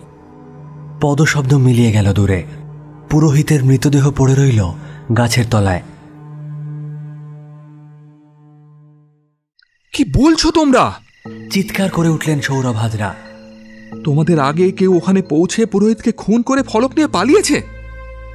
হ্যাঁ স্যার, ওই যে ছেলেটা ওই সকালে মেয়েটাকে বাঁচিয়েছিল ও তো বোধহয় এই ক্যাম্পেই আছে। কিন্তু কিন্তু ওকে এখন খুঁজে পাবে কি করে? রাতে তো তুমি সব ক্যাম্পে গিয়ে দেখতে পারবে না। সকালের অপেক্ষা আমাদের করতেই হবে। কিন্তু স্যার, ওই মেয়েটাকে ছেলেটা যখন বাঁচিয়েছে তাহলে ওই মেয়েটার সাথে নিশ্চয়ই ছেলেটার কোনো যোগাযোগ আছে, বা আগে না থাকলেও এখন হয়তো হয়েছে। তাহলে ওই মেয়েটাকে তুলে আনলে হয় না? না না না, সেটা গোলমাল বাড়াবে। কালকে সকালে আমার বিশ্বাস ছেলেটা এখান থেকে পালাবে। কিন্তু কিন্তু আমাদের কড়া নজর রাখতে হবে ওই ছেলেটার গতিবিধির উপর। আর এই মুহূর্ত থেকে ক্যাম্পের বাইরে কে যাচ্ছে না যাচ্ছে, কে আসছে না আসছে, তার সব খবর কিন্তু আমার চাই। কিন্তু স্যার, এত বড় জায়গা জুড়ে ক্যাম্প, প্রায় 50টা মতো তাঁবু আছে এখানে। এতগুলোতে নজর রাখাটা কি সম্ভব? সম্ভব অসম্ভব আমি তো জিজ্ঞাসা করিনি। আমি বলেছি যখন তোমাদের করতে হবে মানে করতেই হবে। ছড়িয়ে পড়ো তোমরা ক্যাম্পের চারদিকে। ওই ছেলেটা চুরি করেছে মানে ওর নিশ্চয়ই কোনো উদ্দেশ্য আছে, এবং ওই ফলকের গায়ে যা লেখা আছে বা আঁকা আছে সেইটা বুঝে ওকে এগোতে হবে। যদি একবার ওকে দেখতে পাই তাহলে ওর থেকে ফলকটা হাতাতে তোমাদের বেশিক্ষণ লাগা উচিত হবে না। যাও যাও যাও, ছড়িয়ে পড়ো, শীঘ্রই চারদিকে ছড়িয়ে পড়ো। ভালো করে নজর রাখো, তোমাদের নজর এড়িয়ে যেন একটা মাছিও গলতে না পারে। যেন তেন প্রকারেণ ওই ফলক আমার হাতে চাই।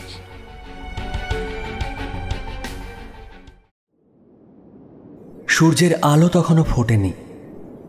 এই সময় এক যুবককে দেখা গেল উটের পিঠে চড়ে মরুভূমির দিকে রওনা দিচ্ছে। হিম্মত সিংয়ের হাতে সেই ফলকটা। কাল রাতেই ফলকটা পাওয়ার পরেই ও চলে গিয়েছিল মুকুলদার তাঁবুতে। ওই ফলকটা ভালো করে দেখে মুকুলদা ওকে নির্দেশ দিয়েছে একটা নির্দিষ্ট জায়গায় গিয়ে পৌঁছতে হবে। তারপরে মুকুলদার নির্দেশ অনুযায়ী কাজ করতে হবে। ওদের সব সময়ের সঙ্গী যে উটওয়ালা, তাকে ওই রাত্রিবেলাতেই ফোন করে দিয়েছিল হিম্মত। ভোরবেলা সেই উটে করেই বেরিয়ে পড়েছে হিম্মত সিং। সূর্যের আলো তখনও সমস্ত বালিয়াড়িকে গরম করে তোলেনি। একটা শীতল ভাব তখনও রয়েছে। বেশ খানিকক্ষণ উটের পিঠে চলার পর মুখ খুলল ওই উটওয়ালা। বলল, এই দিকটায় আমি কখনো আসিনি আগে। ফেরার সময় রাস্তাটা মনে রাখতে হবে। যেদিকে দু চোখ যায় শুধু ধুধু বালির প্রান্তর। আস্তে আস্তে ভোর হয়ে আসছে। অনেকটা পথ যাবার পর হঠাৎ করে এই দিগন্ত বিস্তৃত বালিয়াড়ির মধ্যে চোখের সামনে ফুটে উঠল বেশ কিছু বিরাট শিলাখণ্ড। মুকুলদার এঁকে দেওয়া ছকটার দিকে তাকিয়ে মুখে হাসি ফুটে উঠল হিম্মত সিংয়ের।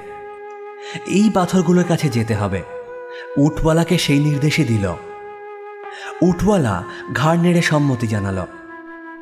সামনে ছড়িয়ে থাকা অনেক পাথর দেখা যাচ্ছে। এখানে অন্য জায়গায় এত পাথর নেই। হঠাৎ এখানে এত পাথর এলো কি করে? যাই হোক, ওই যে বড় পাথরটা দেখা যাচ্ছে ওটাই এখন লক্ষ্য। পাথরটা আর ওদের মধ্যে দূরত্ব মোটামুটি তখন আর 100 মিটার। সেই সময়ই ঘটল দুর্ঘটনাটা। হঠাৎ উটের সামনের পাটা যেন কিসের ভেতর ঢুকে গেল। তার ফলে উটটা প্রায় মুখ থুবড়ে পড়ছিল। কোনো রকমের সামলে নিতে গিয়ে এমন একটা ঝাঁকুনি দিল যাতে হিম্মত সিং আর উটওয়ালা দুজনেই উটের পিঠ থেকে সরাসরি মাটিতে পড়ল। পড়ার সঙ্গে সঙ্গে হিম্মত সিং বুঝতে পেরেছিল যে কিছু একটা বড় সড়ো গোলমাল হয়েছে। মাটিতে পড়ে উটওয়ালা দাঁড়িয়ে চিৎকার করে উঠল, সাহেব, সামনে চোরাবালি! হিম্মত তাকিয়ে দেখল সেই চোরাবালিতে উটের সামনের পা দুটো আটকে গেছে।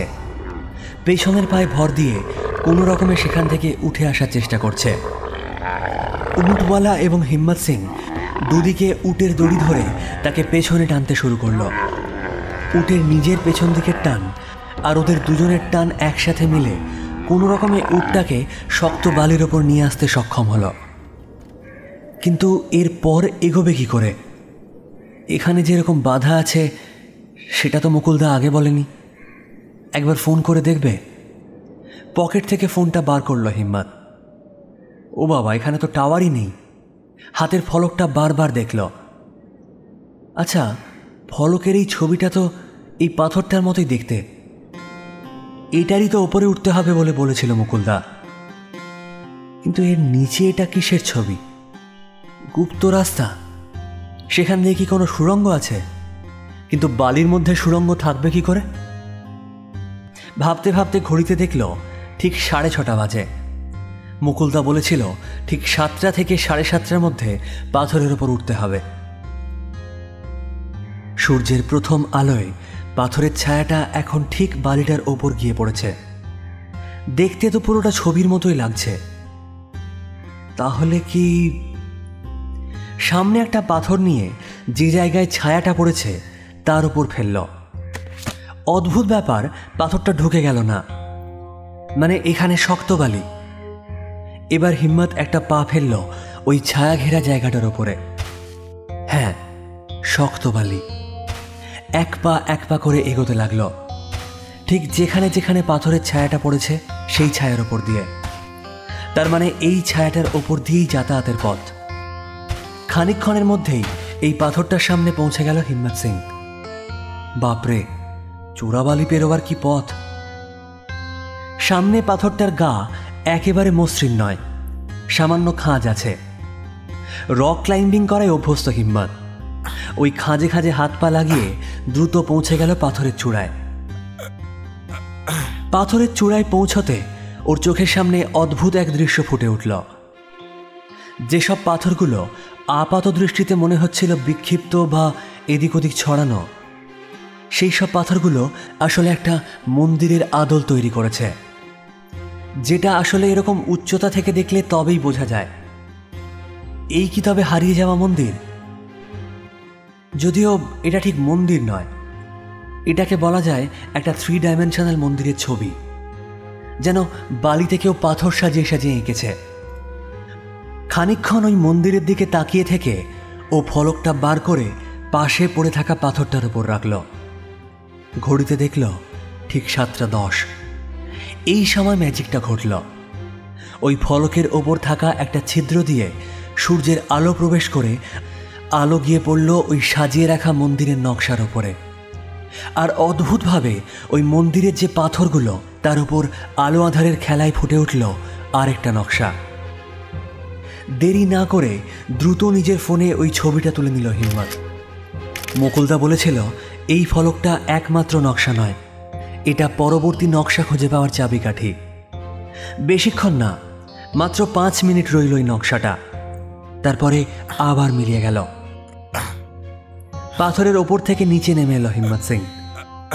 একইভাবে ছায়ার ওপর দিয়ে চোরাবালিটা পেরোনো শুরু করল।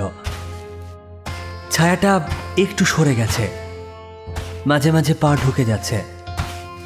হিম্মত সিং বুঝল কেন মুকুলদা 7:30টার মধ্যে কাজটা সারতে বলেছিল। কারণ তারপর ছায়া সরে যাবে, চোরাবালি পেরোনোর উপায় থাকবে না। মন্দির উধাও হয়ে যাওয়া সংক্রান্ত মুকুলদার থিওরিটা তার মনে পড়ল। মুকুলদার মতে তখনকার দিনে পাথরে পাথরে সিমেন্ট লাগানো হতো না, পাথরের ওপর পাথর বসিয়ে মন্দির তৈরি করা হয়েছিল। তার ফলে সেই পাথরগুলো খুলে ফেলা খুবই সহজ ছিল। পাথরগুলো খুলে ফেলে চারিদিকে ছড়িয়ে দেওয়া হয়েছিল, আর শুধু দেবী মূর্তিকে ওখান থেকে সরিয়ে নিয়ে যাওয়া হয়। তাই লোকের মনে হয়েছিল মন্দির সহ মূর্তি অদৃশ্য হয়ে গিয়েছে। পাথরের আড়ালে থাকা তার উট আর উটওয়ালার কাছে এলো হিম্মত। কিন্তু এ কি, উটটা কোথায় গেল? উটওয়ালাকেও তো দেখা যাচ্ছে না। ও এদিক ওদিক তাকাচ্ছিল। ঠিক এই সময় ওর ঘাড়ে একটা ধাতব নলের স্পর্শ অনুভব করল হিম্মত সিং। ঘাড়ে রিভলভার ঠেকিয়ে কানের কাছে কেউ একটা চিবিয়ে চিবিয়ে বলল, ফলকটা এবার আমার হাতে দাও।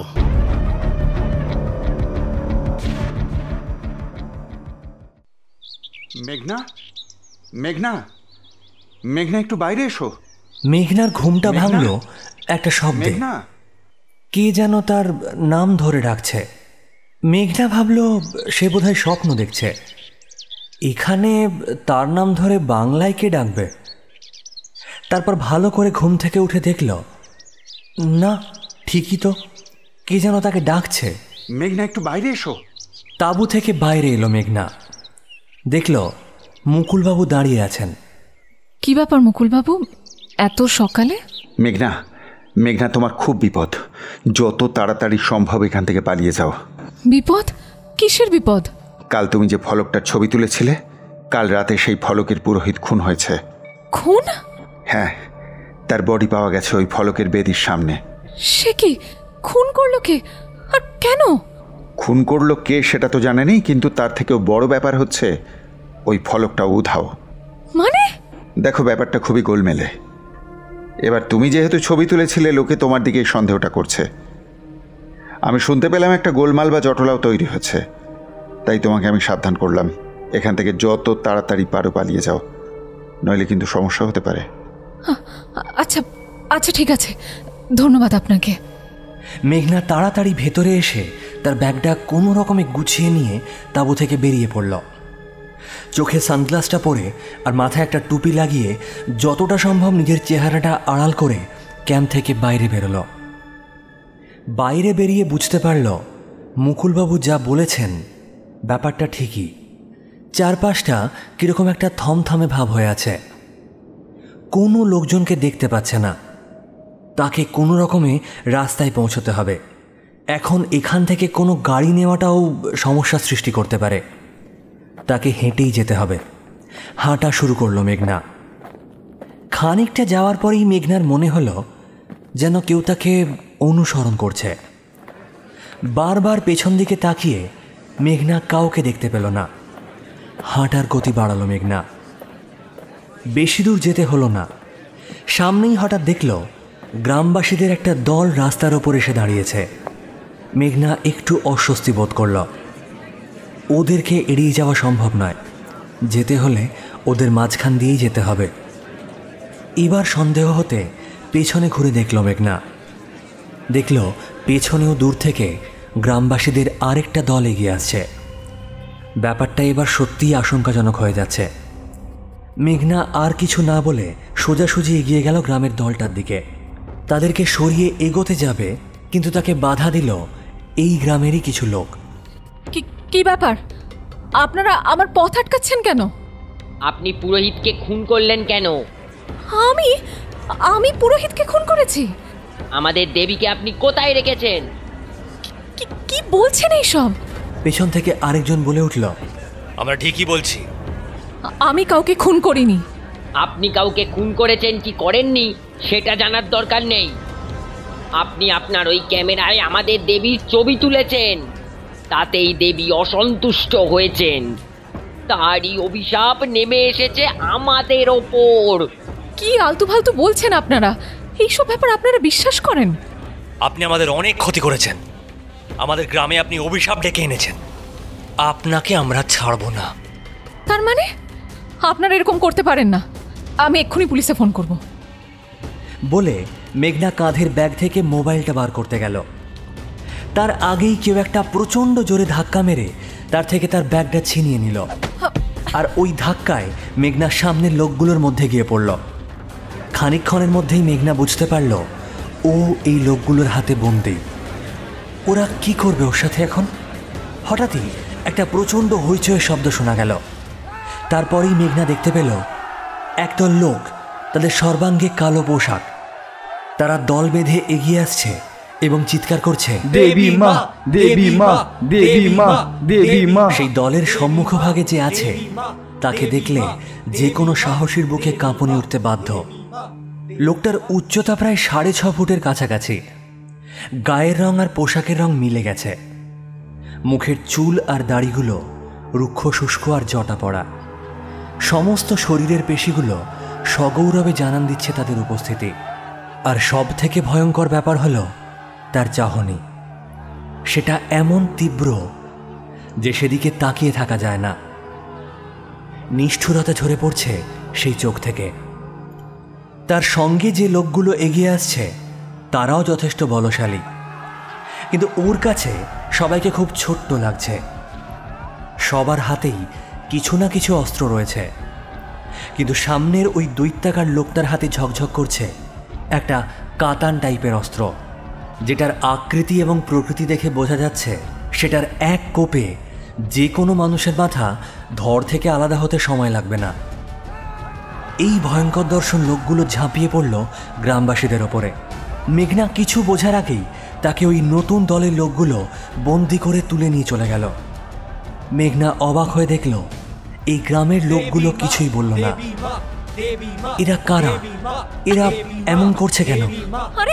কিছুই মেঘনা বুঝতে পারল না। সামনের দৈত্যাকার লোকটা মেঘনাকে কাঁধে তুলে এগিয়ে চলল। মেঘনা যেন তার কাছে একটা পুতুলের থেকে বেশি কিচ্ছু নয়।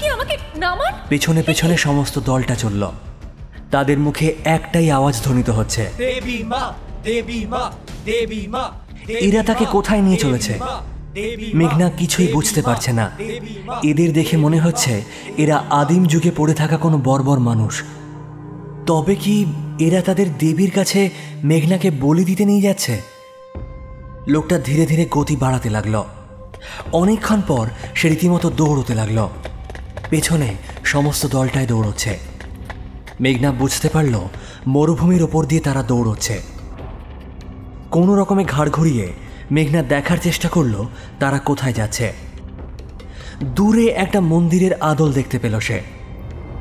মেঘনা নিজে একজন স্বাভাবিক মহিলার তুলনায় যথেষ্ট বেশি শক্তি ধরে, তাইকোন্ডোর ট্রেনিং নিয়েছে মেঘনা। কিন্তু এই লোকটার আসরিক শক্তির কাছে ওর শক্তি যে কোনো কাজেই লাগবে না সেটাও খুব সহজেই বুঝতে পারল।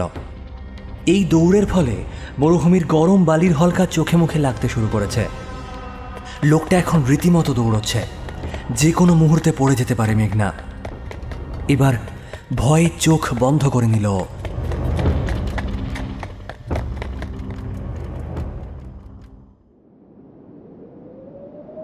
আস্তে আস্তে মাথাটা ঘোরালো হিম্মত সিং। পেছনে 3 জন লোক, তাদের মধ্যে 2 জনের হাতে উদ্যত বন্দুক, আরেকজনের হাতে রিভলভার। এদেরকে হিম্মত সিং আগেও দেখেছে। ওই যে হাজরা বলে লোকটা এসেছে তার সাথে এরাও এসেছে, কিন্তু এরা যে ওর পিছু নিয়ে এখানে চলে এসেছে সেটা বুঝতে পারেনি। দূরে দেখল ওর উট আর উটওয়ালা দুজনকেই বেঁধে রাখা হয়েছে। 3টি উদ্যত বন্দুকের সামনে আত্মসমর্পণ করাটাই বুদ্ধিমানের কাজ। হিম্মত সিং জিজ্ঞেস করল, তোমরা কারা? তোমরা কেন এই ফলক চাও? এত কথা নয়, হ্যাঁ, ফলকটা আমার হাতে দিয়ে দাও। তোমরা এই ফলক নিয়ে কিচ্ছু করতে পারবে না। ফলকটার গায়ে যে লেখা আছে সেটা বোঝার জন্য এক স্পেশালিস্টের প্রয়োজন আছে। তোমরা সেটা বুঝতে পারবে না। সেটা আমি বুঝে নেব, তুমি ফলকটা দাও।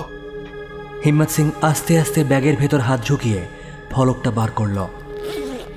ওর মাথায় তখন ঘুরছে কিভাবে ফলকটা বাঁচানো যায়। এই লোকগুলোই তার মানে পুরোহিতকে খুন করেছে, কিন্তু তখন কেন ফলকটা নিল না? তোমরা যখন পণ্ডিতকে খুন করলে তখন এই ফলকটা নাওনি কেন? আমরা পুরোহিতকে খুন করেছি? তুমি করেছ? আমিও পণ্ডিতকে খুন করিনি। আমি যখন গিয়ে পৌঁছেছি তখন পুরোহিত অলরেডি ডেড প্রায়। কিন্তু আমি যে খুন করেছে তাকে পালাতে দেখেছি। এবারে বন্দুক ধরা লোকটার ভুরু কুঁচকে গেল। আমাদের পুরোহিত মরার আগে বলেছে যে তুমি খুন করেছ। ওদের কথায় কান দিল না হিম্মত। নিজের মনে বলতে লাগলো, কিন্তু যে লোকটাকে পালাতে দেখেছি সে অস্বাভাবিক লম্বা, আর সন্ধ্যেরে মে তার চেহারা भी দেখে মনে হচ্ছিল গায়ে প্রচুর শক্তি আছে। তোমাদের চেহারা ওরকম নয়, তাহলে লোকটাকে? সেটা পরে ভাববে, আগে ফলকটা দাও। হিম্মত সিং আর উপায় না দেখে ফলকটা সামনের লোকটার হাতে তুলে দিল। লোকটা ফলকটা নিয়ে একবার উল্টে পাল্টে দেখল, তারপর বলল, থ্যাংক ইউ, তোমার আর প্রয়োজন নেই। বন্দুক তাক করল হিম্মত সিং এর দিকে। পেছনের 2টো লোকও ওর দিকে বন্দুক তুলে ধরল। একটা বহু প্রচলিত কিন্তু খুব কার্যকরী সমাধানের কথা হিম্মত সিং এর মাথায় এলো। হা হা করে হেসে উঠল হিম্মত সিং। লোকটা বলল, কি হলো? আমাকে মেরে তোমরা এখান থেকে পালাতে পারবে না। পুলিশ পুরা এলাকা ঘিরে নিয়েছে। আর পিছনে তাকিয়ে দেখো। লোকগুলো চমকে গিয়ে পেছনে তাকালো। এইটুকু সময় হিম্মত সিং এর কাছে যথেষ্ট ছিল। সামনের লোকটার চোয়ালে একটা প্রচণ্ড ঘুষি আছড়ে পড়ল। ছিটকে পড়ল লোকটা। আরেকদিকে ছিটকে পড়ল তার বন্দুক। সঙ্গে সঙ্গে অন্য 2 জন গুলি চালালো হিম্মত সিংকে লক্ষ্য করে। বন্দুকের উপর একটা ঝাঁপ মেরে বন্দুকটা নিয়ে গড়িয়ে চলে গেল একটা পাথরের আড়ালে। ওর সাথে ওই 2 জনের ব্যবধান খুব একটা নেই, কিন্তু ওরা সুবিধাজনক অবস্থায় রয়েছে। ঘুষি খাওয়া লোকটা উঠে দাঁড়ালো। হিম্মত সিং চাইলেই লোকটাকে গুলি করতে পারত, কিন্তু করল না। লোকটার কাছে ফলকটা এখনো রয়েছে। কোনোভাবে ফলকটার ক্ষতি হোক সেটা হিম্মত সিং চায় না। ওদিকে পাথরের আড়াল থেকে একটা গুলি ছুটে এলো। হিম্মত সিং এর সামনের পাথরটায় লেগে ছিটকে গেল। শুরু হলো গুলির লড়াই। মরুভূমির প্রান্তরকে গুলির ধ্বনিতে প্রতিধ্বনিত করে তুলল হিম্মত সিং আর তার বিপক্ষ। ওরা গুলি চালাচ্ছে এলো পাথারি, কিন্তু শান্ত রয়েছে হিম্মত সিং। সে জানে কখন কিভাবে প্রত্যাঘাত করতে হবে। ফলকটা নিয়ে লোকটা পাথরের আড়ালে এগিয়ে যাচ্ছিল। হিম্মত সিং চালালো তার গুলি। নির্ভুল লক্ষ্যে গুলিটা ছুটে গিয়ে লোকটার পায়ে লাগলো। বালির ওপর মুখ থবড়ে পড়ল লোকটা, আর ফলকটা কিছুটা সামনে ছিটকে গিয়ে পড়ল। এই সুযোগটাই নিল পাথরের আড়ালে লুকিয়ে থাকা লোকটা। দৌড়ে বেরিয়ে এলো আড়াল ছেড়ে। ফলকটা নিতে গিয়ে ঝুঁকে পড়ল বালির দিকে। আর এই সময় অব্যর্থ নিশানায় ছুটে আসা হিম্মত সিংয়ের বন্দুক থেকে গুলিটা লোকটার মাথাটা ফুটো করে চলে গেল। প্রাণ হারিয়ে লোকটা লুটিয়ে পড়ল বালির ওপর। অন্য লোকটা তার সঙ্গীর এই অবস্থা দেখে কিছুটা কিন্তু ভাব করছে। লোকটার ইতস্তত অবস্থা দেখে হিম্মত সিং ওই পাথর লক্ষ্য করে গুলি চালাতে লাগলো। লোকটা তাতেও বেরোচ্ছে না দেখে হিম্মত সিং গুলি চালাতে চালাতে এগোতে লাগলো। তারপরে ফলকের সামনে গিয়ে অবহেলায় ফলকটা কুড়িয়ে নিল। মাটিতে পড়ে থাকা আহত লোকটা এই সময় মাটি থেকে উঠে হিম্মত সিংকে আক্রমণ করার চেষ্টা করছিল, কিন্তু অদ্ভুত দ্রুততায় তার দিকে ফিরে খুব সহজেই তাকে পরলোকের পথে পাঠিয়ে দিল হিম্মত সিং। এইবারে হিম্মত সিং এগিয়ে গেল পাথরের আড়ালে লুকিয়ে থাকা শেষ লোকটার দিকে। পাথরের আড়াল থেকে গুলি চালাচ্ছে সেই লোকটা। বালিতে শুয়ে পড়ল হিম্মত সিং। বালির ওপর বুকে ভর দিয়ে অত্যন্ত দ্রুত গতিতে হিম্মত সিং এগিয়ে গেল ওই লোকটার দিকে। ওই শুয়ে পড়া অবস্থাতেই গুলি চালালো হিম্মত সিং। হাতে লাগলো গুলিটা, হাত থেকে ছিটকে পড়ল তার বন্দুক। সামনে নির্ঘাত মৃত্যু। তৃতীয় লোকটা এই দেখে প্রচণ্ড ভয় পেয়ে পাথরের আড়াল থেকে বেরিয়ে দৌড়ানো শুরু করল। কিন্তু হায়, দিক নির্বাচনটা তার ভুল হয়েছিল। সেই লোকটা দৌড়ানো শুরু করলো চোরাবালির দিকে। খানিকক্ষণ পরেই তার পা চোরাবালিতে ঢুকতে শুরু করল। হিম্মত সিং একটু হাসল। লোকটাকে ওই অবস্থায় রেখেই উঁটওয়ালা আর উটের বাঁধন খুলে তাদেরকে নিয়ে এগিয়ে যেতে লাগলো ডেজার্ট ক্যাম্পের দিকে। আর চোরাবালিতে ঢুকতে থাকা লোকটার আর্তনাদ তখনও আকাশে বাতাসে ছড়িয়ে পড়তে লাগলো। হিম্মত সিংয়ের ঠোঁটের কোণায় একটু হাসি খেলে গেল। ওরা জানে না ওরা কার কাছ থেকে ফলক চুরি করতে এসেছিল।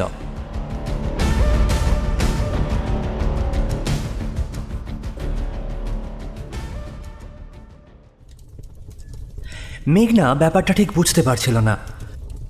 ওকে নিয়ে আসা হয়েছে একটা পুরনো মন্দিরের ভেতরে, কিন্তু ওর সাথে কোনো রকম খারাপ ব্যবহার করা হয়নি। বরং ওকে বিভিন্ন খাবার পানীয়, তার সঙ্গে বিভিন্ন ভালো ভালো প্রসাধনী দ্রব্য এই সব দেওয়া হয়েছে। কিন্তু মন্দিরের দরজা খুলে ও যে বাইরে যাবে সেই পথ বন্ধ। মানে ওর ব্যবস্থাপনা বেশ রাজসিক, কিন্তু নিজেকে কীরকম একটা সোনার খাঁচায় বন্দি পাখির মতো মনে হচ্ছিল। মন্দিরে যেখানটায় ওকে রাখা হয়েছে সেই ঘরটা একটু অদ্ভুত। বাইরে ঢোকার সময় একটা মূর্তি দেখেছে সে। এই ঘরটার ভেতরে একটা কুয়ো রয়েছে। মেঘনা কুয়োর ভেতরে উঁকি মেরেও দেখেছে নিচে জল চকচক করছে। এটাই বোধহয় ওদের খাবার জলের উৎস। কিন্তু ওকে এখানে এনে এরকম ব্যবহার করার মানে কি? বসে এইসবই ভাবছিল মেঘনা। এই সময় ঘরের দরজাটা খুলে গেল। বেশ কয়েকজন ওই ঘরে ঢুকে এলো। তাদের মধ্যে একজনকে মেঘনা চিনতে পারল। এই লোকটাই সেদিনে ওই ফলকের ছবি তোলার সময় ওখানে এসেছিল। সেই বুড়ো সাধুর মতো দেখতে লোকটা। এই লোকটা ঘরে ঢুকেই মেঝেতে শুয়ে পড়ে একটা প্রণাম করল মেঘনাকে। তারপর তার কথা অনুযায়ী আরও কয়েকজন এগিয়ে এলো। এগিয়ে এসে মেঘনার দুটো পায়ে জল ঢালল। এবার পেছন থেকে কয়েকজন মহিলা এগিয়ে এলো। তাদের চুল দিয়ে মেঘনার পা মুছিয়ে দেওয়ার চেষ্টা করল। মেঘনা অবাক হয়ে লাফিয়ে সরে গেল। এসব কি হচ্ছে? তখন ওই বুড়ো সাধু ভাঙা ভাঙা হিন্দিতে যা বলল তার মানে হচ্ছে এই যে সে মেঘনাকে প্রথমবার দেখেই চিনতে পেরেছিল। মেঘনা হলো আসলে তাদের দেবীর অবতার। এই গ্রামের যে পুরোহিতের মেয়েকে বিয়ে করার প্রস্তাব নিয়ে সমস্ত গোলমাল শুরু হয়েছিল 200 বছর আগে, সে নাকি অবিকল মেঘনার মতো দেখতে ছিল।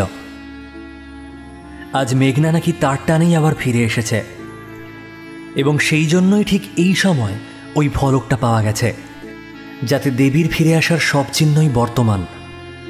ওদের প্রবাদ অনুযায়ী সূর্যগ্রহণের দিন দেবী আবির্ভূত হবেন, এবং শুধু সূর্যগ্রহণ নয়, সেদিন মঙ্গল, বৃহস্পতি এবং শনি এই 3 গ্রহ এক রেখায় থাকবে।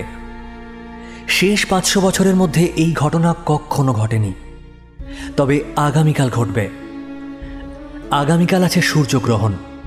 এবং তার সঙ্গে রয়েছে এই ত্রজ্জস্পর্শ যোগ। সেই জন্যই মেঘনার আবির্ভাব। তিনিই তাদের দেবী, তিনি তার স্বরূপে কাল উদ্ভাসিত হবেন, তাই তাকে তারা নিয়ে এসেছে। এখন থেকে তিনি পূজিত হবেন এই গ্রামেই। ব্যাপারটা এতটাই অবিশ্বাস্য, মেঘনা প্রথমে কিছু বলতেই পারল না। তারপর সে বারবার বোঝাতে চেষ্টা করল। না না, আমার কথাটা একবার শুনুন, একটু বোঝার চেষ্টা করুন। দেখুন, আমি একজন সাংবাদিক, আমি এখানে একটা কেস কভার করতে এসেছিলাম। আপনারা কেন বুঝতে চাইছেন না? আমি ওই বুড়ো লোকটা বলল, আমাদের দেবীকে ওদের নিজেদের দেবী বলে গ্রামের গাছতলায় স্থাপনা করে ওরা আবার পূজা করার চেষ্টা করেছিল।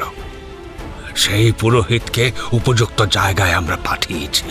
আমাদের এত বছর ধরে সবকিছু থেকে বঞ্চিত করে রেখেছে ওই গ্রামের ওরা। আমাদের অতীত গৌরব স্বীকার করতে চায় না। আমরা তিলে তিলে শক্তি সঞ্চয় করেছি, ওদেরকে আমরা ছাড়ব না। শুধু শুধু দেবীর আশীর্বাদ আমাদের এই লড়াইতে আমাদের সাথে থাকবে। স্বয়ং দেবী যখন আমাদের সঙ্গে রয়েছেন, তখন আমাদের আর কোনো চিন্তা নেই। পুরোহিত খুনের রহস্যটা এবার পরিষ্কার হলো। মেঘনা বুঝতে পারল এরা কতটা ধর্মান্ধ। এদেরকে বোঝানোর চেষ্টা করা বৃথা। এরা ওকে এত সহজে ছাড়বে না।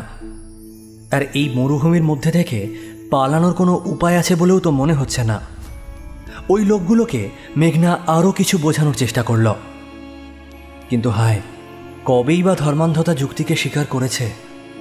খানিকক্ষণ পরে প্রচুর গয়না নিয়ে এসে সেগুলো মেঘনাকে পড়তে নির্দেশ করে ওই বুড়ো লোকটা চলে গেল। মেঘনা গয়নাগুলো হাতে নিয়ে দেখল। দেখে তো মনে হচ্ছে এগুলো সোনা এবং বিভিন্ন মূল্যবান পাথরে তৈরি। এগুলো কি ওই দেবী মূর্তির গায়ে ছিল যেটার কথা ওই বুড়ো বলছিল? তাহলে কি সত্যি এই উপজাতিটাই ওই হারিয়ে যাওয়া গ্রামের অধিবাসীদের বংশধর? তবে সে যাই হোক, মেঘনার এখন প্রধান উদ্দেশ্য এখান থেকে পালানো। কিন্তু কিভাবে পালাবে তার কোনো রাস্তাই সে দেখতে পাচ্ছে না। আস্তে আস্তে অন্ধকার নেমে এলো। অন্ধকারের মধ্যে এখান থেকে বের হবার কোনো উপায় আছে বলে তো মনে হচ্ছে না। হতাশ হয়ে মেঘনা ওই মন্দিরের পাথরের মেঝেতেই বসে পড়ল। রাত তখন কত মেঘনা জানে না। ওর ব্যাগটা সেই যে গ্রামবাসীদের সাথে ঝামেলার সময় ছিটকে পড়েছিল, সেখান থেকে আর তোলা হয়নি। ঘড়ি পড়ার অভ্যেসটা বহুদিন ছেড়ে দিয়েছে। রাত্রে এরা প্রচুর পরিমাণে খাবার ইত্যাদি দিয়েছিল। এই ঘরে একটা বেদির ওপরে খড় গদি এইসব বিছিয়ে ওর একটা শোবার ব্যবস্থাও করে গেছে এরা। কিন্তু মেঘনার চোখে ঘুম নেই। সামনের দরজাটা খোলা থাকলেও বাইরে দুজন পাহারা দিচ্ছে। আর বেরিয়ে লাভ কি? এই দিগন্ত বিস্তৃত মরুভূমির মধ্যে রাত্রিবেলা দিক খুঁজে যাওয়াটা আর যার পক্ষেই হোক মেঘনার পক্ষে সম্ভব নয়।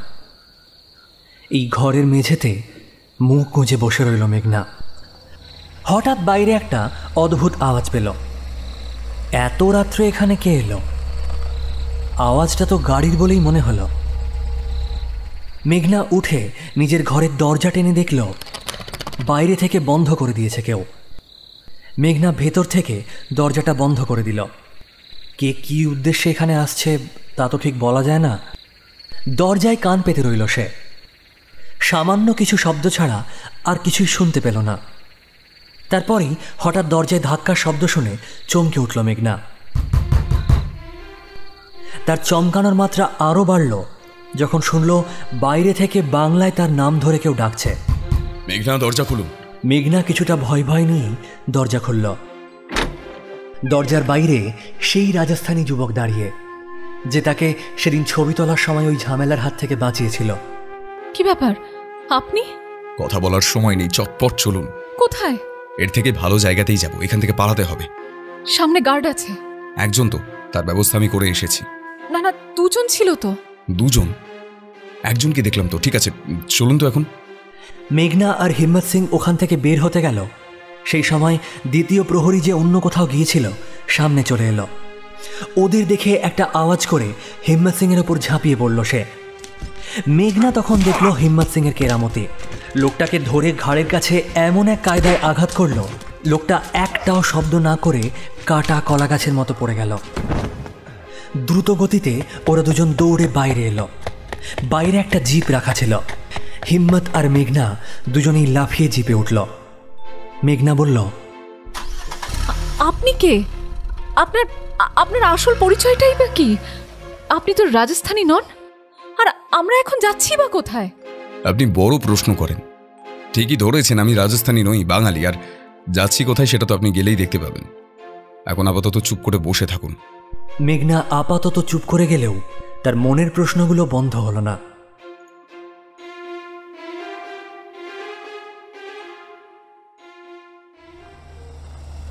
গাড়িটা সোজাসুজি এসে দাঁড়ালো সোনার কেল্লার গেটে।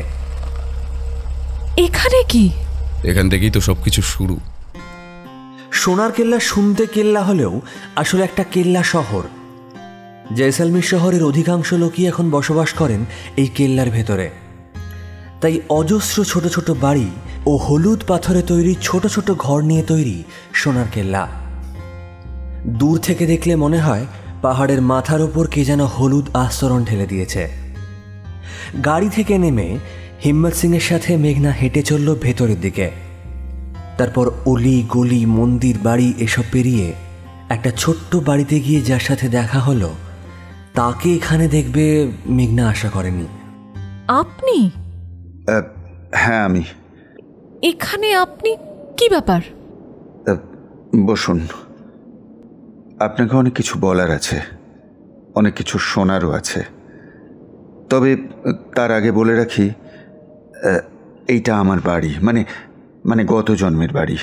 এখন এরকম ভাঙাচোরা অবস্থায় রয়েছে বটে, কিন্তু যখন সোনার কেল্লার শুটিং হয়েছিল তখন কিন্তু এই জায়গাটা দেখানো হয়েছিল। আর এবার আপনি যে বললেন আপনার আবার কোনো জন্মের কথা মনে পড়ছে, সেটা তো ওদের ধরার জন্য। কাদের ধরার জন্য?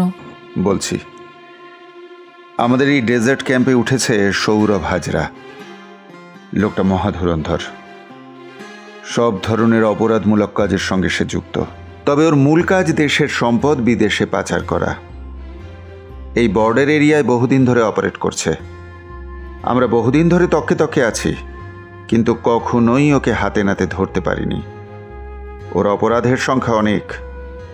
মানুষ খুন, রাহাজানি, চোরা কারবারি, এমনকি প্রয়োজনে দাঙ্গা লাগানোর কাজও করেছে।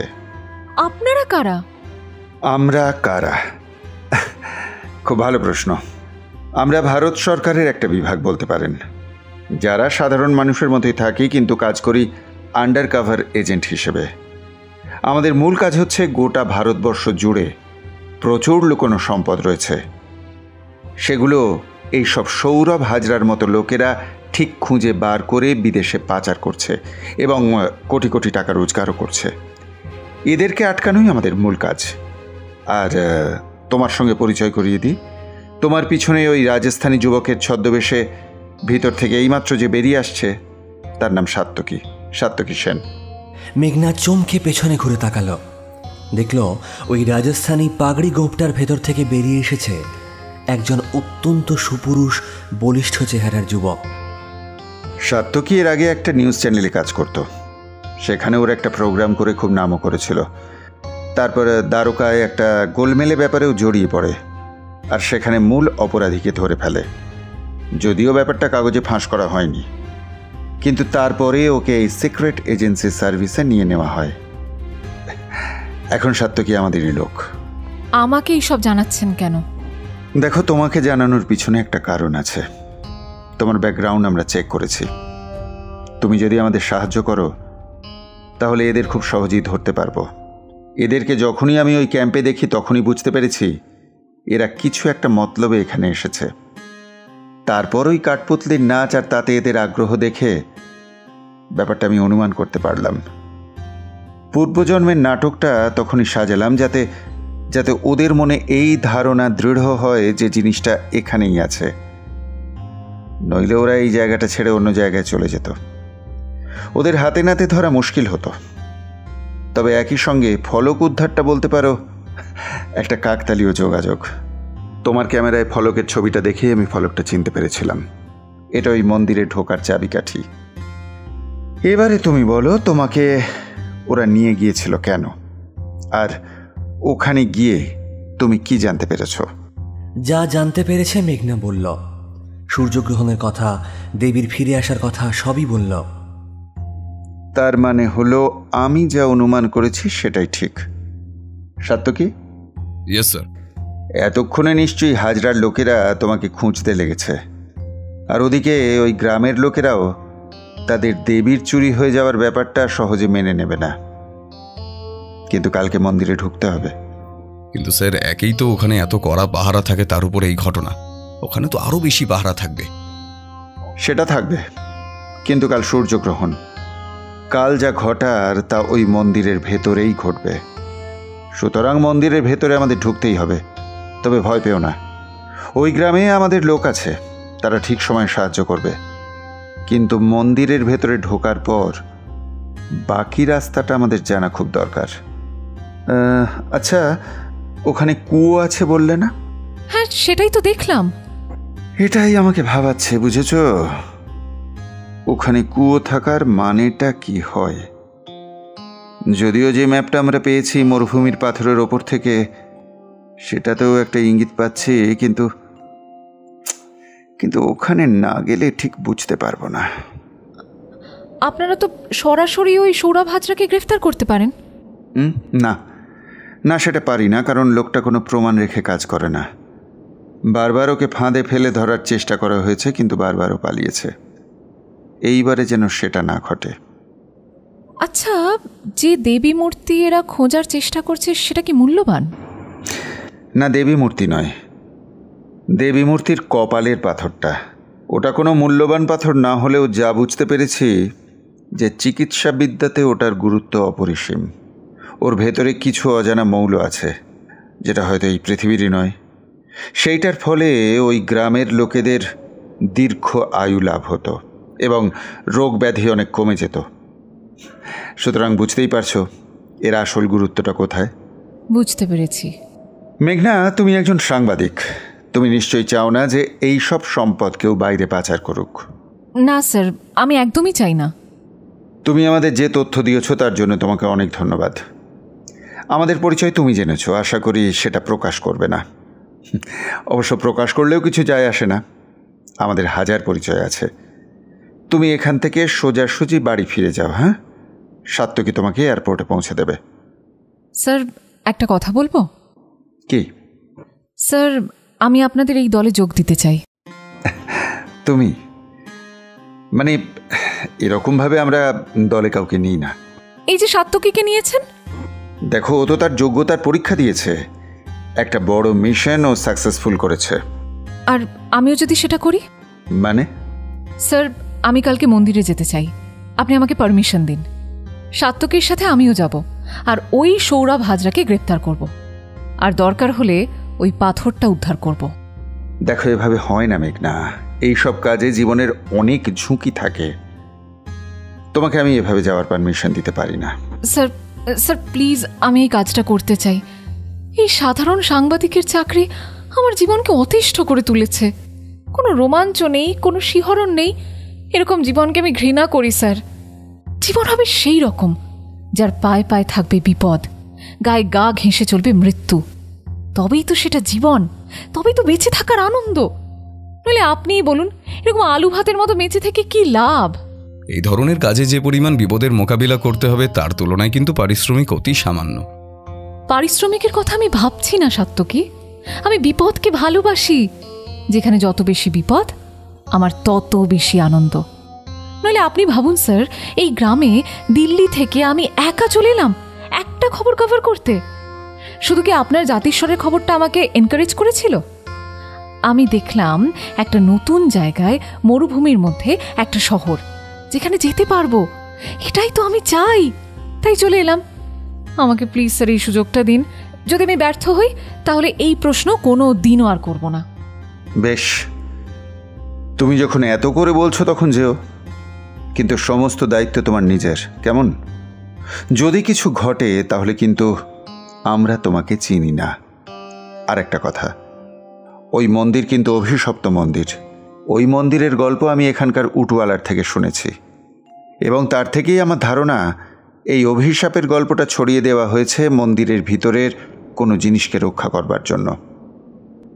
আমার যদি খুব ভুল না হয় তাহলে কাল সূর্যগ্রহণের সময় মন্দিরে কিছু একটা ঘটবে। প্রস্তুত থেকো মেঘনা, তোমার কথায় আমি তোমার উপর ভরসা করলাম। ভরসার বিশ্বাস রেখো। ভরসা রাখুন স্যার। স্যার, খবর শুনেছেন? কেন, কি হয়েছে? ওই যে মেয়েটাকে গ্রামের লোকেরা ধরেছিল, ওখান থেকে তো ওই উপজাতির লোকেরা ওকে তুলে নিয়ে গিয়েছিল। হ্যাঁ, সেটা তো তুমি বললে আগের দিন। একটু বিরক্ত হয়ে বললেন সৌরভ হাজরা।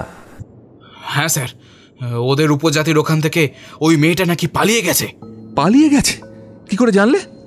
চারিদিকে হইচই পড়ে গেছে স্যার। ওরা নাকি মেয়েটাকে কোন একটা মন্দিরে বন্দি করে রেখেছিল, সেখান থেকে দুজন প্রহরীকে রীতিমতো আহত করে মেয়েটা নাকি পালিয়ে এসেছে। কি বলছো কি? ওই মেয়েটা একা দুজন প্রহরীকে মেরে পালিয়ে এসেছে? পালিয়ে গেছে কোথায়? সেটা তো জানি না স্যার।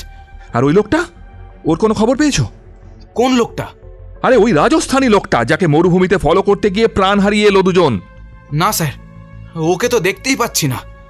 অপদার্থের দল তোমরা একটা। আমাদের দুজনকে প্রাণে মেরেছে লোকটা। বসিরও মারা যেত চোরাবালিতে ডুবে, যদি না আমি সময় মতো গিয়ে পৌঁছাতাম। আর আমি না পৌঁছলে ব্যাপারটা জানতেও পারতাম না। তবে একটা জিনিস আমি নিশ্চিত। কি স্যার? ওরা ওই ফলকটা কিসের জন্য সেটা জানে, এবং সেটার জন্যই নিশ্চয়ই মরুভূমিতে গিয়েছিল। ও স্যার, আপনাকে আরেকটা কথা বলা হয়নি। কি? ওই যে মুকুল বলে লোকটা। হ্যাঁ, ওই যে পূর্বজন্ম স্পেশালিস্ট, মাঝে মাঝে তার আগের জন্মের কথা মনে পড়ে যায়। হ্যাঁ হ্যাঁ স্যার, ও কিন্তু কাল রাতে তাঁবুতে ছিল না। মানে? স্যার, আমরা তো চোখ রেখেছিলাম, ওকে আজকে ভোরে আবার তাঁবুতে ঢুকতে দেখেছি। কিন্তু কাল রাতে ওকে বেরোতে দেখোনি? সেটা তো চোখে পড়েনি। এই লোকটার হাবভাব কিন্তু আমার সন্দেহজনক লাগছে। একে নজরে রাখতে হবে। দৌড়তে দৌড়তে একজন এসে মিস্টার হাজরার ঘরে ঢুকলো। Sir sir. কি হলো? স্যার স্যার, ওই মেয়েটা। কোন মেয়েটা? ওই যে মেয়েটা ওখান থেকে পালিয়ে এসেছে, ওই মুকুলের তাঁবুতে ঢুকেছে স্যার। ওখানে আরেকজন লোক এসেছে। এই আরেকজনটা কে? চিনি না স্যার, আগে দেখিনি। সুন্দর মতো দেখতে, লম্বা একটা ছেলে। নজর রাখো। স্যার, ওরা কোথাও বেরোবার কথা বলছে, জিপ নিয়ে এসেছে। তাহলে তো আর দেরি করা যাবে না। এই আমাদের গাড়ি রেডি করো, ওদের ফলো করতেই হবে। খেলার শেষ চাল আমাদের দিতেই হবে। কিন্তু এই ছেলেটা আবার কে এসে জুটল?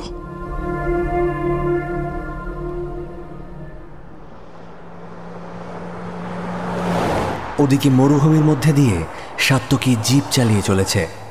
মেঘনা বলল, সাত্তকী, ওরা আমাদের পিছু নিয়েছে। পিছু তো ওদের নিতেই হবে। এত করে টোপ দিলাম আমরা, আর ওরা পিছু নেবে না? আমরা তো গ্রামের কাছাকাছি চলে এলাম, এবার আমাদের কিছু একটা করতেই হবে। চিন্তা করো না, যা করার করব। গ্রামের কাছাকাছি এসে সাত্তকী একটা অদ্ভুত কায়দা করল। গ্রামের দিকে সোজাসুজি না ঢোকে একটা বালিয়াড়ির আড়াল দিয়ে বাঁ দিকে বেঁকে গেল। এখানে অনেকগুলো বালিয়াড়ি আছে, যার ফলে জায়গাটা গোলক ধাঁধা হয়ে আছে। পেছনে ওদেরকে ফলো করে আসা সৌরভ হাজরাদের জিপ ওদেরকে আর দেখতে পেল না।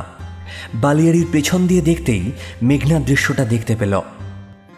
সামনে ওই মন্দিরটা, আর তার সামনে জড়ো হয়েছে গ্রামের সব লোকজন। তার মধ্যে ওই দৈত্যাকার লোকটাকে বেশ বোঝা যাচ্ছে। তার হাতে একটা তরোয়াল ঝকঝক করছে রোদ্দুর পড়ে।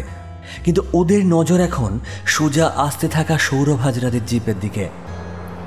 এবার মেঘনা সাত্তকীর চালাকিটা বুঝতে পারল। এমন জায়গায় এসে সাত্তকী বাঁক নিয়েছে যে গ্রামবাসীরা ওদের দেখতে পাবে না। এটার ফলে গ্রামবাসীদের মনে হবে যে পেছনে ওই জিপগুলোই আগে থেকে আসছিল। আর মুকুলদের লোক ওদেরকে আগে থেকেই বলে রেখেছে বিদেশিরা আবার আসবে। ওদিকে পেছনের জিপগুলো ভাববে যে এটাই গ্রামে ঢোকার রাস্তা। সাত্তকী বাঁকের মুখে নিজেদের জিপটাকে থামিয়ে দিয়েছে। তারপর দুজনে জিপ থেকে নেমে পড়ল। এরপর সাত্তকী যেটা করল সেটা একটা অদ্ভুত বুদ্ধি। একটা বড় পাথর এনে গাড়ির অ্যাক্সেলেটরের ওপর চাপ দিয়ে রাখল। তারপর চাবি ঘুরিয়ে গাড়িটা স্টার্ট করে দিয়ে ছেড়ে দিল। জোরে শব্দ করে গাড়িটা সোজা এগিয়ে গেল গ্রামবাসীদের দিকে। এবারে ওরা জিপটাকে দেখতে পেয়েছে। হই হই করে ওরা ছুটে এলো জিপটার দিকে। সামনে অরক্ষিত হয়ে গেল মন্দিরের সামনের জায়গাটা। একটা প্রচণ্ড জোরে দৌড় লাগালো সাত্তকী আর মেঘনা। এক দৌড়ে সোজাসুজি মন্দিরের সামনে এসে পৌঁছলো ওরা। মন্দিরের সামনে দুজন প্রহরী তখনও রয়েছে। সাত্তকী আর মেঘনাকে দেখে ওরা ঝাঁপিয়ে পড়ল ওদের ওপরে, কিন্তু সাত্তকী ও মেঘনা প্রস্তুত ছিল। লড়াই বেশিক্ষণ চলল না। গ্রামবাসী প্রহরী দুজন চেহারায় বড় হতে পারে, কিন্তু সাত্তকীর প্রশিক্ষণপ্রাপ্ত জুডো এবং বক্সিংয়ের সামনে ওরা বেশিক্ষণ দাঁড়াতে পারল না। তার উপরে মেঘনার তাইকোন্ডু ওদের ধরাশায়ী হতে সাহায্য করল। সরাসরি দুজনে ঢুকে পড়ল মন্দিরের ভেতরে। বাইরে তখন বন্দুকের আওয়াজ, মানুষের চিৎকার শোনা যাচ্ছে। অর্থাৎ সৌরভ হাজরার দলের সাথে এই গ্রামবাসীদের একটা খণ্ডযুদ্ধ শুরু হয়েছে। মন্দিরের ভেতর ঢুকে প্রথমেই সাত্তকীর চোখে পড়ল একটা দেবী মূর্তি। বলল, কাল রাত্রে ওই জায়গাটা দেখেছিলাম, কিন্তু তখন খেয়াল করিনি। এই ঘরটাতেই তো তোমায় রেখেছিল, তাই না? হ্যাঁ, এই পাশের ঘরটায়। আর কুয়োটা এর ভেতরেই। হ্যাঁ, চলো। অরক্ষিত মন্দিরের ঘরটার ভেতর ঢুকে দেখল ভেতরের কুয়োর জল এখনো আগের মতোই আছে। ম্যাপটা মুকুলদা ডিসাইফার করেছে। যখন আমি তোমাকে এখানে উদ্ধার করতে এসেছিলাম, মুকুলদা বলল এখানে কোথাও একটা গুপ্ত পথ আছে, খুব সম্ভবত এইটা। বলে দেবী মূর্তির পায়ের কাছ থেকে পড়ে থাকা পুজোর জিনিসপত্রগুলো সরালো সাত্তকী। সরাতেই দেখা গেল ওখানে একটা ছোট গর্ত মতো রয়েছে, যার ভেতরে খানিকটা জল রয়েছে। এইটাও বোধহয় পুজোর উপকরণের মধ্যেই পড়ে। তাই কি? এই গর্তটার আকৃতি ঠিক ওই ফলকটার মতো না? হ্যাঁ, সেটা তো ঠিকই বলেছ। সাত্তকী ফলকটা বের করে ওই গর্তটায় ঢোকালো। তারপর একটু চাপ দিতেই ভেতরের জলটা ছিটকে বাইরে বেরিয়ে এলো এবং ফলকটা একটা সুইচের মতো জিনিসটার ভেতরে বসে গেল। কি হলো ব্যাপারটা? কোথাও কি কিছু ঘটলো? সেটাই বোঝার চেষ্টা করছি। সাত্তকী ঘরে এদিক ওদিক দেখতে দেখতে বলল, কিছু হয়েছে বলে তো মনে হচ্ছে না। তবে কি ভেতরের ঘরে কিছু ঘটেছে? ভেতরের ঘরে ওরা ঢুকে দেখল, না, এই ঘরেও তো সবকিছু একই রকম রয়েছে। হঠাৎ মেঘনা চেঁচিয়ে উঠল, সাত্তকী, এইদিকে দেখো। সাত্তকী দৌড়ে গেল। মেঘনা কুয়োর দিকে দেখাচ্ছে। ওর ভেতর উঁকি মেরে দেখল কুয়োর জল নেমে গেছে বহু নিচে। এটা একটু আগেও ভর্তি ছিল। আর ওই জল নেমে যাওয়া জায়গাটার মধ্যে কুয়োর দেওয়ালের গায়ে একটা দরজা দেখা যাচ্ছে। দরজা অবধি নামার জন্য কুয়োর গায়ে ধাপ ধাপ লোহার সিঁড়িও লাগানো আছে। বাহ, তাহলে এটাই রাস্তা। সাত্তকী আর মেঘনা ওই সিঁড়ি দিয়ে নিচে নামতে শুরু করল। বেশ কয়েক ধাপ নামার পরে ওই দরজাটার সামনে গিয়ে পৌঁছল। দরজাটায় অদ্ভুতভাবে কোনো তালা বা চাবি কিছুই নেই, কিন্তু দরজাটা খুলছে না। সাত্তকী এবার নিজের শক্তির পরিচয় দিল। কাঁধ ঠেকিয়ে চাপ দিতে শুরু করল। ওর মুখ লাল হয়ে উঠেছে। চাপ বাড়াতে লাগলো। হঠাৎ দরজাটা খুলে গেল। সামনেটা অন্ধকার। একটুখানি অন্ধকার রাস্তা দিয়ে ভেতরে ঢুকতেই ওরা এসে পড়ল একটা বিরাট হলের মতো জায়গায়। হলের ভেতরটা অসম্ভব রকমের ঠান্ডা আর নিস্তব্ধ। মনে হচ্ছে নিজেদের নিঃশ্বাসের শব্দই শোনা যাবে। হলের মাঝখানটায় ওপর থেকে ঝুলছে একটা অদ্ভুত ধরনের জিনিস। অনেকটা ওই ঘরের সামনে অনেকেই উইন্ড চাইম ঝুলিয়ে রাখে, যেগুলো হাওয়া দিলে টুংটাং করে শব্দ হয়। তারই একটা প্রকাণ্ড ভার্সন বলা যায়। তার মাঝখানে একটা বিরাট গোলক, আর তার দুপাশ দিয়ে চেন ঝুলছে। চেনগুলো ঝুলতে ঝুলতে প্রায় মাটিতে ঠেকে আছে এবং প্রত্যেকটা চেনে একটা করে ধারালো অস্ত্র লাগানো আছে। মেঘনা ফিসফিস করে বলল, এবার? সাত্তকী আঙুল দিয়ে দেখালো। ওই গোল বলটার পেছন দিকে একটা দরজা দেখা যাচ্ছে। সাত্তকী বলল, বলটার নিচে যে বেদি মতো জায়গাটা দেখা যাচ্ছে, ওখানে ওই গোলকটাকে নামিয়ে আনতে হবে। ওখানে চাপ পড়লে তবেই দরজা খুলবে। মুকুলদা এটার কথাই বলছিল। কিন্তু ওটা নামাবো কি করে? এদিক ওদিক তাকিয়ে সাত্তকী একটা জায়গায় দেখতে পেল একটা মোটা শিকল দিয়ে গোলকটাকে ওপরে ধরে রাখা হয়েছে। ওই শিকলটা কপিকলের কাজ করবে। শিকল ধরে একটা টান দিলেই। কথা শেষ করার আগেই একটা প্রচণ্ড গুলির শব্দে গোটা ঘর কেঁপে উঠল। সাত্তকীরা চমকে দেখল ঘরের ভেতর এসে দাঁড়িয়েছে সৌরভ হাজরা আর তার 3 সাথী। সৌরভ হাজরা হো হো করে হেসে উঠে বলল, কি ভেবেছিলে? এই গ্রামের লোকেদের আমাদের বিরুদ্ধে লেলিয়ে দিয়ে তোমরা জিনিসটা হাতিয়ে নিয়ে বেরিয়ে যাবে, তাই তো? রাজস্থানী ছদ্মবেশের আড়ালে তোমাকে চিনতে পারবো না ভেবেছিলে? কেউ খেয়াল করেনি, কিন্তু আস্তে আস্তে গোলকের ধারের চেনগুলোতে দুলুনি শুরু হয়েছে। সাত্তকীকে লক্ষ্য করে আবার গুলি চালালো সৌরভ হাজরা। সাত্তকী কোনো রকমে নিচু হয়ে গুলিটা এড়িয়ে গেল, কিন্তু সেই মুহূর্তে প্রচণ্ড গতিতে ঘোরা শুরু করলো ওই গোলকটা।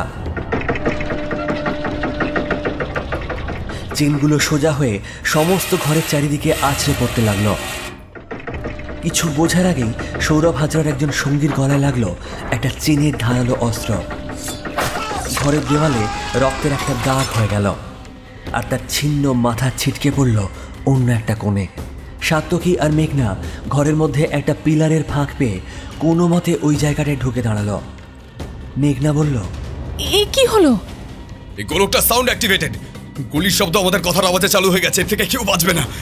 সাত্তকী চিৎকার করল, মিস্টার হাজরা, আপনি চুপ করুন। এটা শব্দের দ্বারা চালিত হচ্ছে, আপনি চুপ না করলে এর ঘোড়া থামবে না, আর তাতে যে কোনো কারো মৃত্যু হতে পারে। এসব ফালতু কথা বলে কিন্তু আমাদের থামানো যাবে না। সৌরভ হাজরার এক সাথী বন্দুক হাতে এগিয়ে এসে সরাসরি গুলি চালাতে লাগলো গোলকের দিকে। গোলকে লেগে ছিটকে পড়তে লাগলো গুলিগুলো। ঘন্টার গতি বেড়ে গেছে। গোটা ঘরে এখন চেনগুলো মৃত্যুমুখী বিভীষিকার মতো ঘুরে বেড়াচ্ছে, যার ছোঁয়া মানে নির্ঘাত মৃত্যু। কিন্তু এলোপাথারি গুলি চালানোর ফলেই হোক বা এতদিন পরে ঘোরার ফলেই হোক, ওপরের যে শিকলের দ্বারা গোলকটা লাগানো ছিল সেটা কোনো কারণে আলগা হয়ে গেছে। সশব্দে আছড়ে পড়তে শুরু করলো গোলকটা। সেই শব্দ এক ভয়ঙ্কর শব্দ, সেটা না শুনলে বোঝা যাবে না। চারিদিকে প্রচণ্ড ধোঁয়া ধুলো উড়িয়ে গোলকটা চেন সমেত আছড়ে পড়ল মাটিতে। সামনের ধুলোর আস্তরণটা সরার পর দেখা গেল সৌরভ হাজরার যে সাথী গুলি চালাচ্ছিল সেও রেহাই পায়নি। পড়ার আগে একটা চেন তাকেও মৃত্যু ফাঁসে আবদ্ধ করেছে। কিন্তু গোলকটা আছড়ে পড়ার সঙ্গে সঙ্গে যেটা হয়েছে, নিচের ওই গোল মতো জায়গাটা সুইচের মতো নিচে বসে গেছে, আর তার ফলে ঘর ঘর শব্দে উল্টো দিকে দরজাটা খুলে গেছে।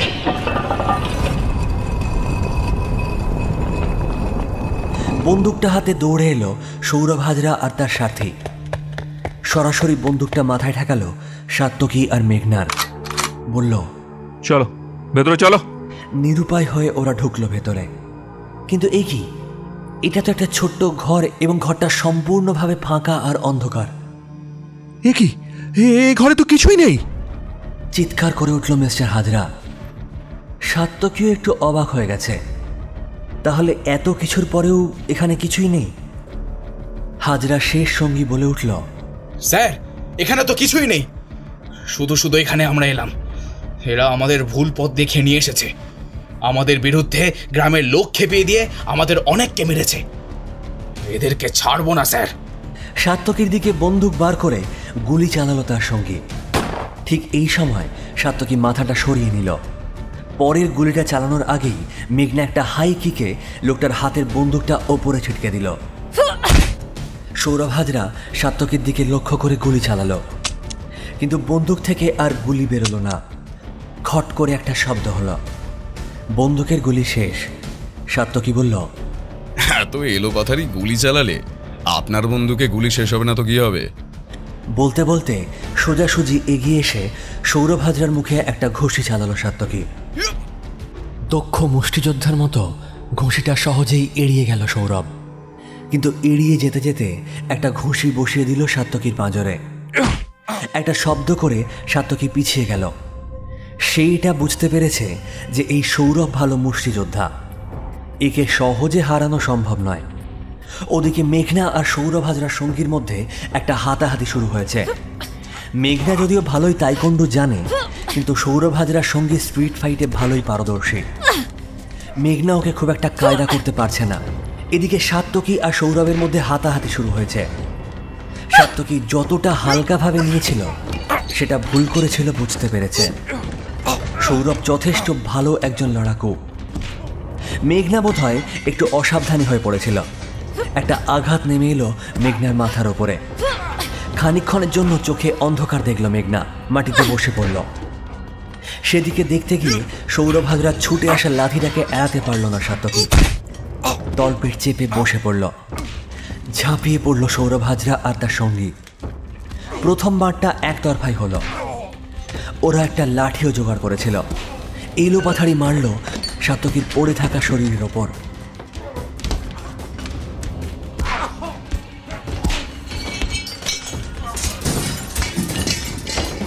সৌরভ হাজরা আর তার সঙ্গীরা যখন সরে আসছে তখন সাত্যকীর রক্তাক্ত শরীরটা পড়ে আছে মাটিতে। এদের আর বাঁচিয়ে রেখে লাভ কি? পড়ে থাকা দেহটার দিকে তাকিয়ে হাজরার সাথী বন্দুকটা তুলে নিয়ে তাক করল। এমন সময় যেন কি একটা ঘটে গেল, ছিটকে পড়ল সৌরভ হাজরার সাথীর শরীরটা। সৌরভ চমকে উঠে তাকিয়ে দেখল তার পিঠে ঢুকে গেছে একটা তরোয়াল। ঘুরে তাকাতেই দেখল সেই দৈত্যাকার উপজাতির লোকটা ঘরে ঢুকে এসেছে, তার দু চোখে হিংসা ভর্তি। এবার ওই লোকটা তার দিকে এগিয়ে এলো। একটু পিছিয়ে গেল সৌরভ, তারপর প্রস্তুত হলো, কিন্তু বুঝতে পারল এ বড় কঠিন প্রতিপক্ষ। ওই উচ্চতা থেকে নেমে আসা হাতুড়ির মতো আঘাত এড়ানো খুবই শক্ত।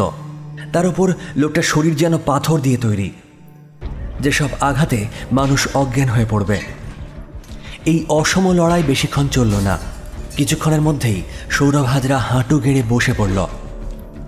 একবার সামনে পড়ে থাকা রিভলভারটাও তোলার চেষ্টা করল, তুলেও নিল হাতে, কিন্তু তুলে নেওয়ার আগে মাথাটা তোলার আগেই একটা ধারালো তলোয়ারের আঘাত তার মাথাটাকে শরীর থেকে আলাদা করে দিল। বাইরে তখন সূর্যগ্রহণ চলছে। মেঘনা এবার সামান্য সম্বিত ফিরে উঠে দাঁড়িয়েছে। ওই দৈত্যাকৃতি লোকটা তখন তরোয়াল উঁচিয়ে এগিয়ে যাচ্ছে সাত্যকীর শরীরটার দিকে। ছুটে গেল মেঘনা, দুহাত তুলে আড়াল করল সাত্যকীকে। সেই সময় ঘটে গেল একটা ম্যাজিক। বাইরের কোথাও থেকে সূর্যগ্রহণের পরের প্রথম রশ্মিটা এসে পড়ল এই ঘরের ভেতরে। অন্ধকার দেওয়ালের ওপর জ্বলজ্বল করে উঠল একটা পাথর, যেটা এতক্ষণ সাধারণ দেওয়াল ভেবে সবাই ভুল করেছিল। সেখানে প্রতীয়মান হয়ে উঠল একটা দেবী মূর্তি। মেঘনার পেছন দিকের দেওয়ালে ফুটে উঠল দেবী মূর্তির অবয়ব। সামনে মেঘনা আর মেঘনার পেছনে দেবী মূর্তি। সবটাই কেমন যেন একটা অতি প্রাকৃত মুহূর্ত মনে হলো। লোকটা কিরম একটা হয়ে গেল, হাঁটু গেড়ে বসে পড়ল মেঘনার সামনে। ততক্ষণে ঘরে ঢুকে এসেছে আরও কিছু গ্রামের লোক। সবাই হাঁটু গেড়ে বসে পড়েছে। সবারই মুখে একটাই আওয়াজ, দেবী মা, দেবী মা, দেবী মা, দেবী মা। এই সময় পুলিশ আর অন্যান্য লোকেদের নিয়ে ঘরে ঢুকে এলেন মুকুলবাবু।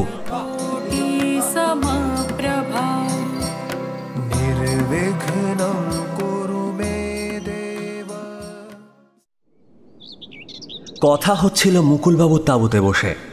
সাত্যকীর চোট পাওয়া জায়গাগুলোতে পরিচর্যা হয়েছে, বোধহয় কাঁধের একটা হাড় ভেঙেছে।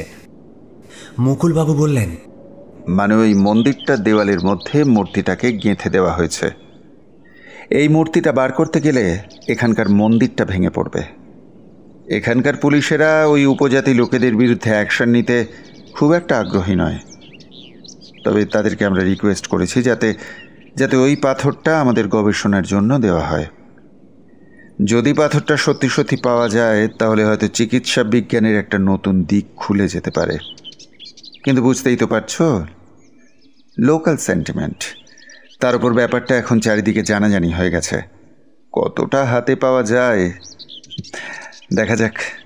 তবে এইটুকু নিশ্চিত করতে হবে যে ওটা হাতে পাওয়া গেলেও ওটা যেন দেশের মানুষের কাজে লাগে। স্যার, আমাকে দলে নেবেন তো? সাত্যকী একটু হাসল, বলল, সোনার কেল্লায় এবারও তাহলে মুকুলের গুপ্তধন পাওয়া হলো না। মানে গুপ্তধন নেই, পূর্বজন্ম থাকলেও নেই, না থাকলেও নেই। আচ্ছা, একটা কথা বলুন তো, আগেরবার তো আমরা জেনেছিলাম আপনার বাবা মণিকার ছিলেন, তখনই কোনোভাবে পাথরটা লাগিয়ে দেননি তো? বাইরে তখনই একটা ময়ূর ডেকে উঠল আর সবাই হেসে উঠল। সূর্যের আলোয় তখন ঝকঝক করছে সোনার কেল্লা।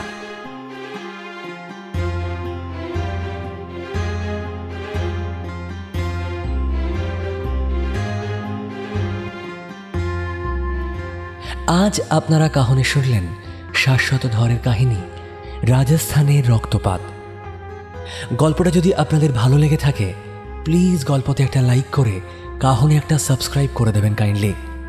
মুকুলের চরিত্রে সুদীপ্ত, সাত্তকী ব্রতদীপ, মেঘনা অপরূপা, পাগল বৃদ্ধ অর্পণ, সৌরভ হাজরা নির্মাল্য, রজতদা কৃষ্ণময়, ঘোষক সোমক, পুরোহিত বিশ্বজিৎ, গ্রামবাসী স্বর্ণাভ। সৌরভ হাজরার দুই সঙ্গী যথাক্রমে সৌমিক এবং সৌরভ, উটওয়ালা অভিষেক, সেলিম সিং এবং উপজাতির নেতা বুবাই, উটের গাড়ির ড্রাইভার সিদ্ধার্থ। সত্যজিৎ রায়ের নেপথ্য সঙ্গীত পুনর্নির্মাণ শুভব্রত, সম্পাদনা কথা, গল্প পাঠে আবহ ও সমগ্র পরিচালনা আমি RJ অর্ণব। গল্পটা কেমন লাগলো কমেন্টে কিন্তু প্লিজ জানাবেন, আপনাদের কমেন্টের অপেক্ষায় থাকবো আমরা।